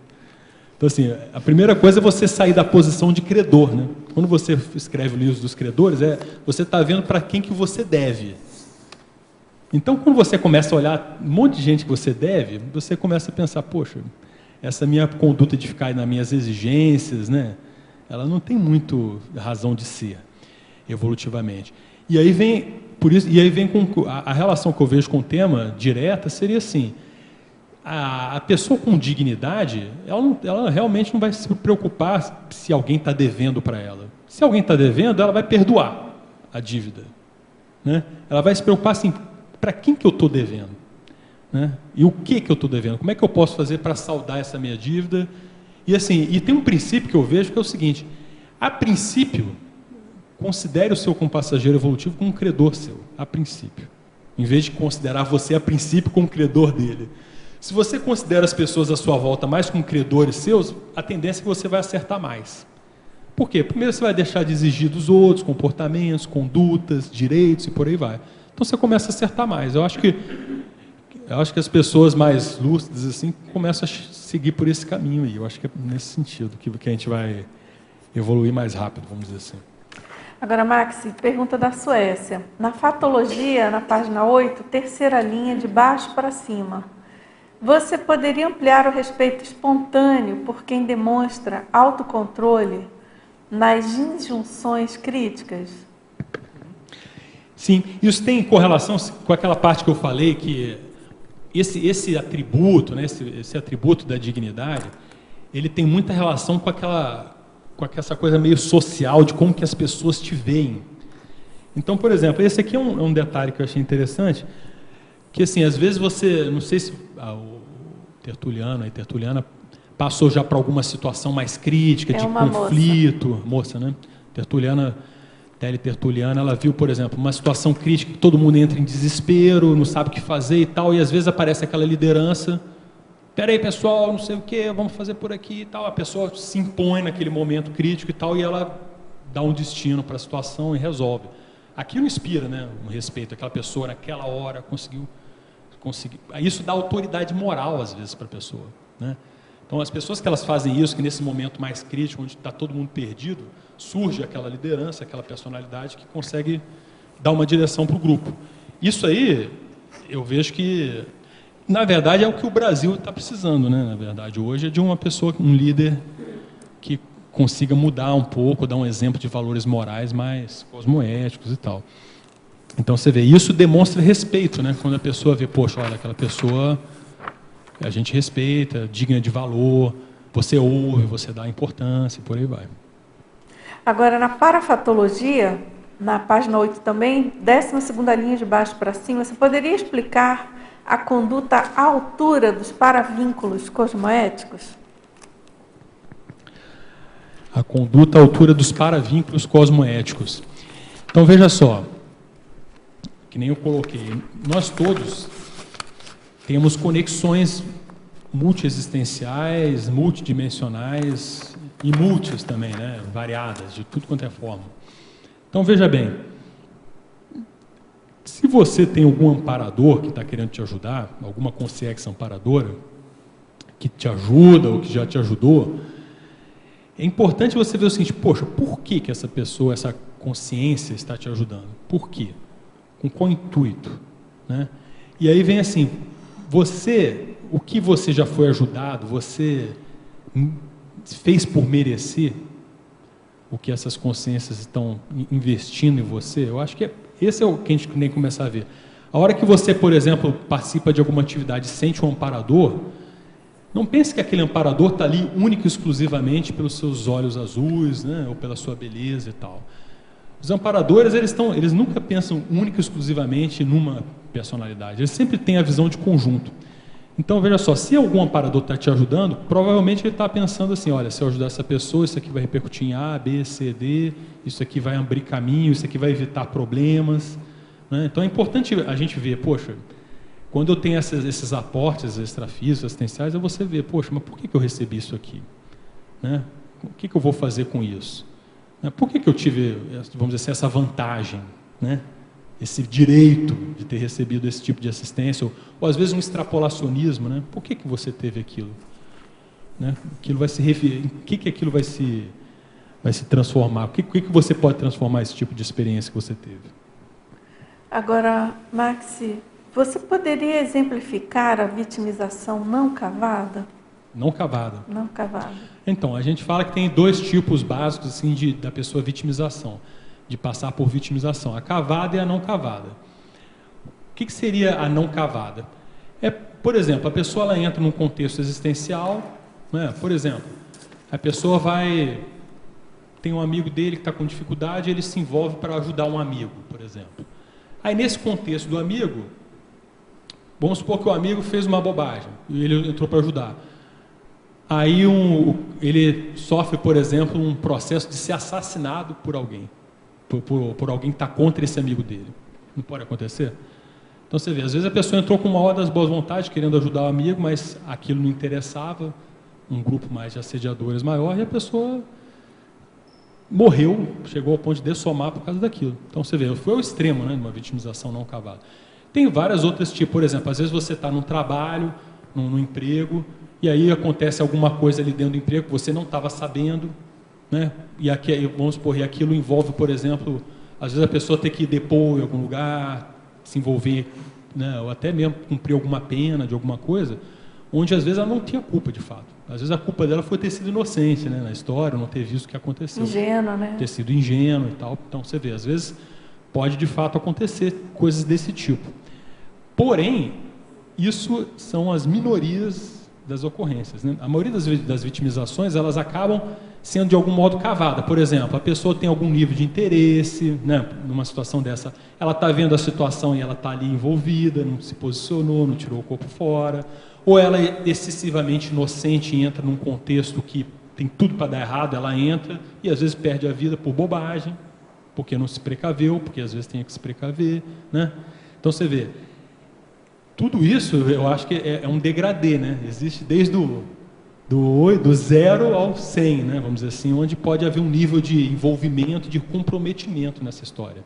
Agora, por exemplo, que nem a pessoa, no passado, a pessoa ia lá, escrevia um livro, e o livro era assistencial. Aí ficava perseguida, virou-se perseguida, por exemplo, pela Igreja Católica, porque escreveu o livro, né? Do Índice Librorum Prohibitorium, por exemplo. Aí passou a ser perseguida e às vezes vai até na fogueira por causa do livro que escreveu. De repente ela nem imaginava que aquilo ia acontecer com ela. A intenção dela era fazer assistência, era ajudar as pessoas, né? Trazer cognições novas aí para o planeta e tudo. Mas aquilo ali fez as pessoas irem contra ela. E aquilo foi uma vitimização não cavada. E aí o que a gente coloca é, esse tipo de vitimização, ela liberta a consciência. Então, aquele povo lá, por exemplo, nesse caso aí que eu coloquei do autor do passado, ele se libertou daqueles religiosos que iam contra ele. Às vezes até em vidas mais transatas até, ele era da turma da religião também, mas agora, com essa vitimização, ele se libera em termos evolutivos, né, em termos de interprisão culpocármica. Então ele passa a ser, de fato, ele passa a ser mais credor do que devedor, né, desse povo todo. Quer perguntar, Terezinha? Dá. Pode seguir aqui? Então, pergunta de Porto Alegre. Sobre a ortopensatologia, número 4, valor. A consim tem o valor do seu caráter, temperamento ou dignidade. Então, veja só, isso aqui é o peso aí que o professor Valdo colocou no léxico sobre a importância da dignidade da pessoa. Então, você vê, a gente fala assim, toda consciência tem valor, né? Tem um valor intrínseco. Mas como é que você se tem qualifica? Tem até um verbete, né? Alto valor íncito, né? Você viu esse verbete, Eduardo? Então, toda pessoa tem esse valor, mas veja, esse valor ele não é estático, né? Ele é dinâmico. Por exemplo, a consciência, se a gente for ver a escala evolutiva lá, a pessoa que já está no nível de evoluciólogo, ela trabalhou muito mais, por exemplo, que o pré-ser não vulgar para agregar o valor nele mesmo, né? Tem muitos séculos, muitas vidas de trabalho, de esforços para ele adquirir valor, para ele ser mais digno. E assim, a tendência é que o comportamento daquelas consciências seja um comportamento muito mais digno continuamente, como o André falou, né, do que as consciências mais num nível menor da escala evolutiva. Então, até certo ponto, o nível da escala evolutiva tem muito a ver com o nível, né, da manifestação da conduta digna cosmoética da consciência. É, relação direta, né? Agora, Max, na tecnologia, na página 8, linhas 2 e 3, ele pede para você listar ou exemplificar as principais técnicas autoevolutivas para progressão ascendente continuada e também as técnicas de autoaperfeiçoamento cosmoético. Olha, eu vejo que nós aí da Conscienciologia somos prolíficos em técnicas, né? E técnicas nesse estilo também. Eu posso citar algumas para você pensar. Por exemplo, tem até verbete, né? Autorreciclagem contínua, né? Tem um verbete assim, reciclagem contínua, autorreciclagem, não sei se tem. Eu não lembro o título exato. Mas de qualquer modo é assim, por exemplo, na consciência terapia existe o que a gente chama de ciclo autoconsciência terápico. O ciclo autoconsciência terápico é um processo que não acaba nunca. Então você faz autoinvestigação, faz autodiagnóstico, faz autoenfrentamento, supera em algum nível, começa com a autoinvestigação, né, diagnóstico, enfrentamento, superação e vai no crescendo. Então você vê, e você vai sempre vendo cada vez mais nuances da sua manifestação, até que chega um ponto em que você não está mais trabalhando só com trafar ou com trafar prioritariamente, você está trabalhando com qualificação, você está se qualificando. Por exemplo, muitas vezes a diferença de um evoluciólogo para o serenão, a diferença é o nível de qualificação, o nível de expansão da qualificação da manifestação que o serenão tem em relação ao evoluciólogo. Mas você vê, certas coisas mais básicas eles já não têm mais problemas, né? Mas eles estão qualificando, estão expandindo o processo. expandindo a aquisição de conhecimento, a manifestação, a abrangência, e por aí vai. Eu vejo que essas técnicas conscienciométricas são as mesmas coisas. Por exemplo, a gente citou aí técnica de mais um ano de vida, né? Por exemplo, tem gente que aplica essa técnica vários anos seguidos. Então você vê, ela está ali, ou seja, cada ano uma vida, né? E por aí vai. A técnica do CPC, A né? técnica do CPC. O autoaperfeiçoamento. É que, na verdade, né, Max, não sei se você concorda, mas as técnicas da Conscienciologia são todas são em prol da progressão ascendente da evolução, né? Sem exceção, né? Sem exceção. Em Então, diversos matizes, né? O que muda é a vertente, né? Por exemplo, tem muitas técnicas gráficas, conscienciográficas, mas isso é de evolução, a sua evolução da sua condição de autor cosmoético, por exemplo, né? Agora, o que é importante? A pessoa ver o calo dela, né? Onde é que está pegando para aplicar a técnica ou as técnicas mais eficientes ali para o momento evolutivo dela, né? Que é a prioridade do momento evolutivo para você. Perfeito. Sim. Agora, a gente tem alguns verbetes na própria enciclopédia com listagens de técnicas, né? Tem um da Kátia, eu acho que tem um da Tatiana, tem vários. Acho que tem um do Luiz também, que tem em Gonçalves. Mas tem algumas listagens mesmo de técnicas da Conscienciologia. Tem técnicas de escrita, né, e as gerais. Então, vale a pena pesquisar isso e aplicar, né? Nossa. Principalmente. São muito bem boladas, em geral, né? Agora, aqui na binomiologia, nosso tempo encerrou, né? Acho que a gente fica devendo para o nosso teletertuliano. 2h16. Eu acho que você podia só comentar esse binômio dignidade humana, autodignidade cosmoética. Você já comentou um pouco, né, Márcio? Se quiser fazer algum fechamento com isso. É só para entender assim, ó. A consciência, ela tem a dignidade por ser consciência. Ela tem um valor por ser consciência. Mas isso não faz com que ela esteja sem a necessidade de ela se valorizar cada vez mais, continuamente, indefinidamente. Porque a evolução é você cada vez mais aumentar a sua dignidade, o seu valor, continuamente. Eu acho que isso resume a história toda.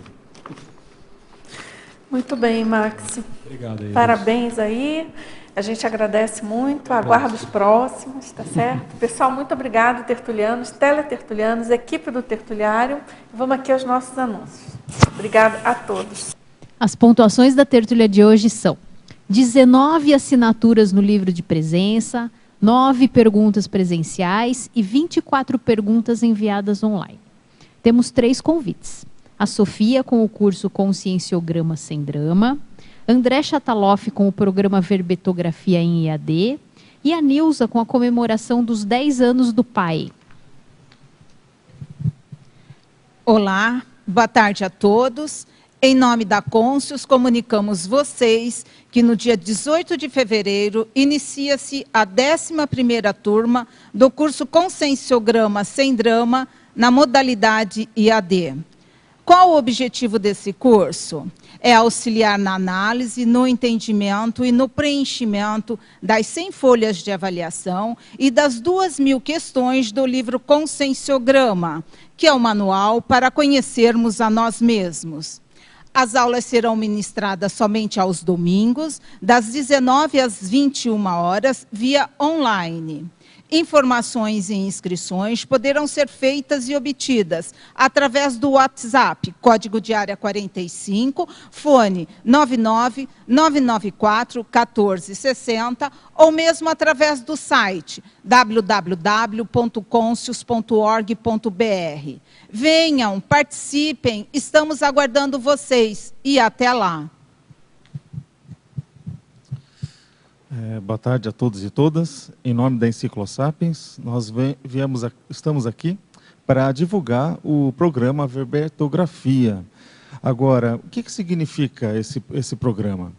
Primeiro, a gente tem que chegar e dar o real valor à enciclopédia da Conscienciologia.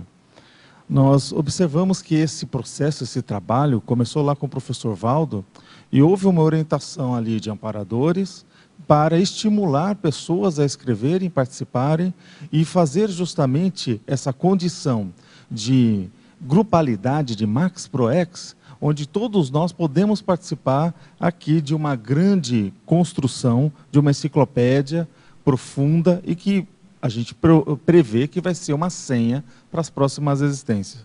Então, quais são 3 motivos para a gente participar, ou você que ainda não participou, não tem nenhum verbete agregado a essa enciclopédia? Primeiro, você precisa entender a lógica e a estrutura da construção do verbete.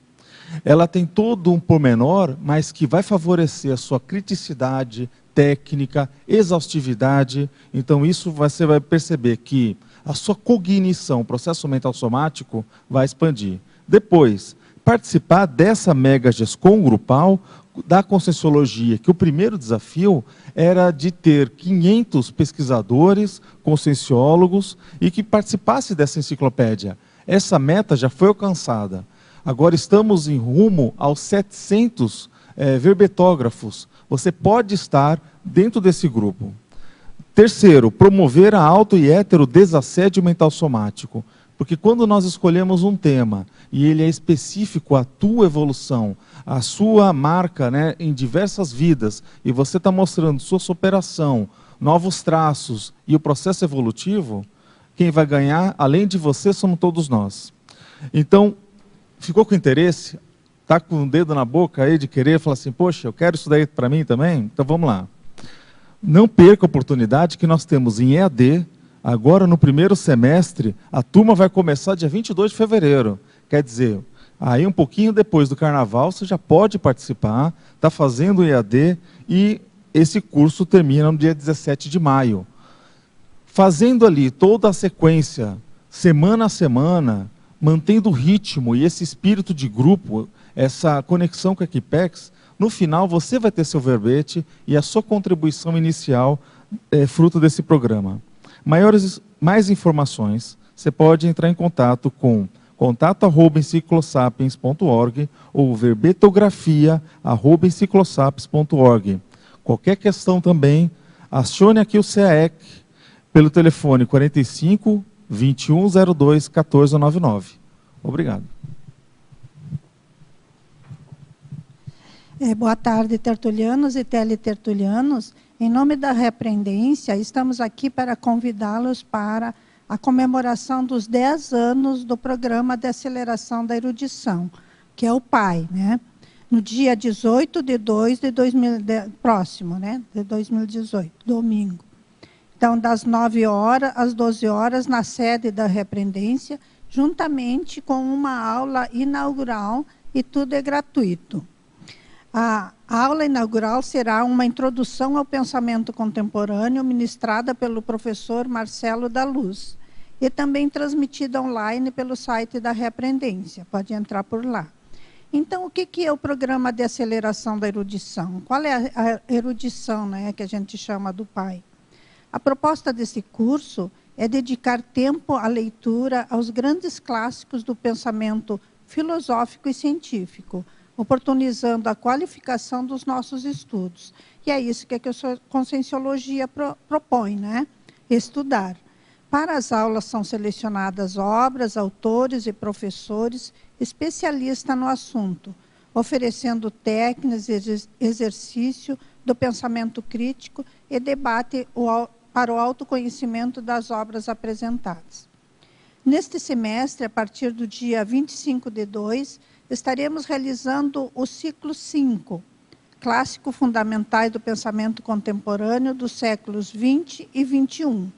A cada 15 dias estudaremos e debateremos um grande clássico de referência dessa obra, dessa época. Os 10 anos do PAI vêm atestar o indiscutível sucesso desse curso, que já ajudou centenas de alunos a ampliarem seus conhecimentos. Maiores informações e inscrições pelo telefone 045 99915 2211 ou e-mail pai@repreendentia, tá? Porque com repreendência a gente está escrito com repreendentia.org. Vou repetir o telefone 045 99915 2211. Aguardamos a sua participação. Estudo e estudo. Obrigada.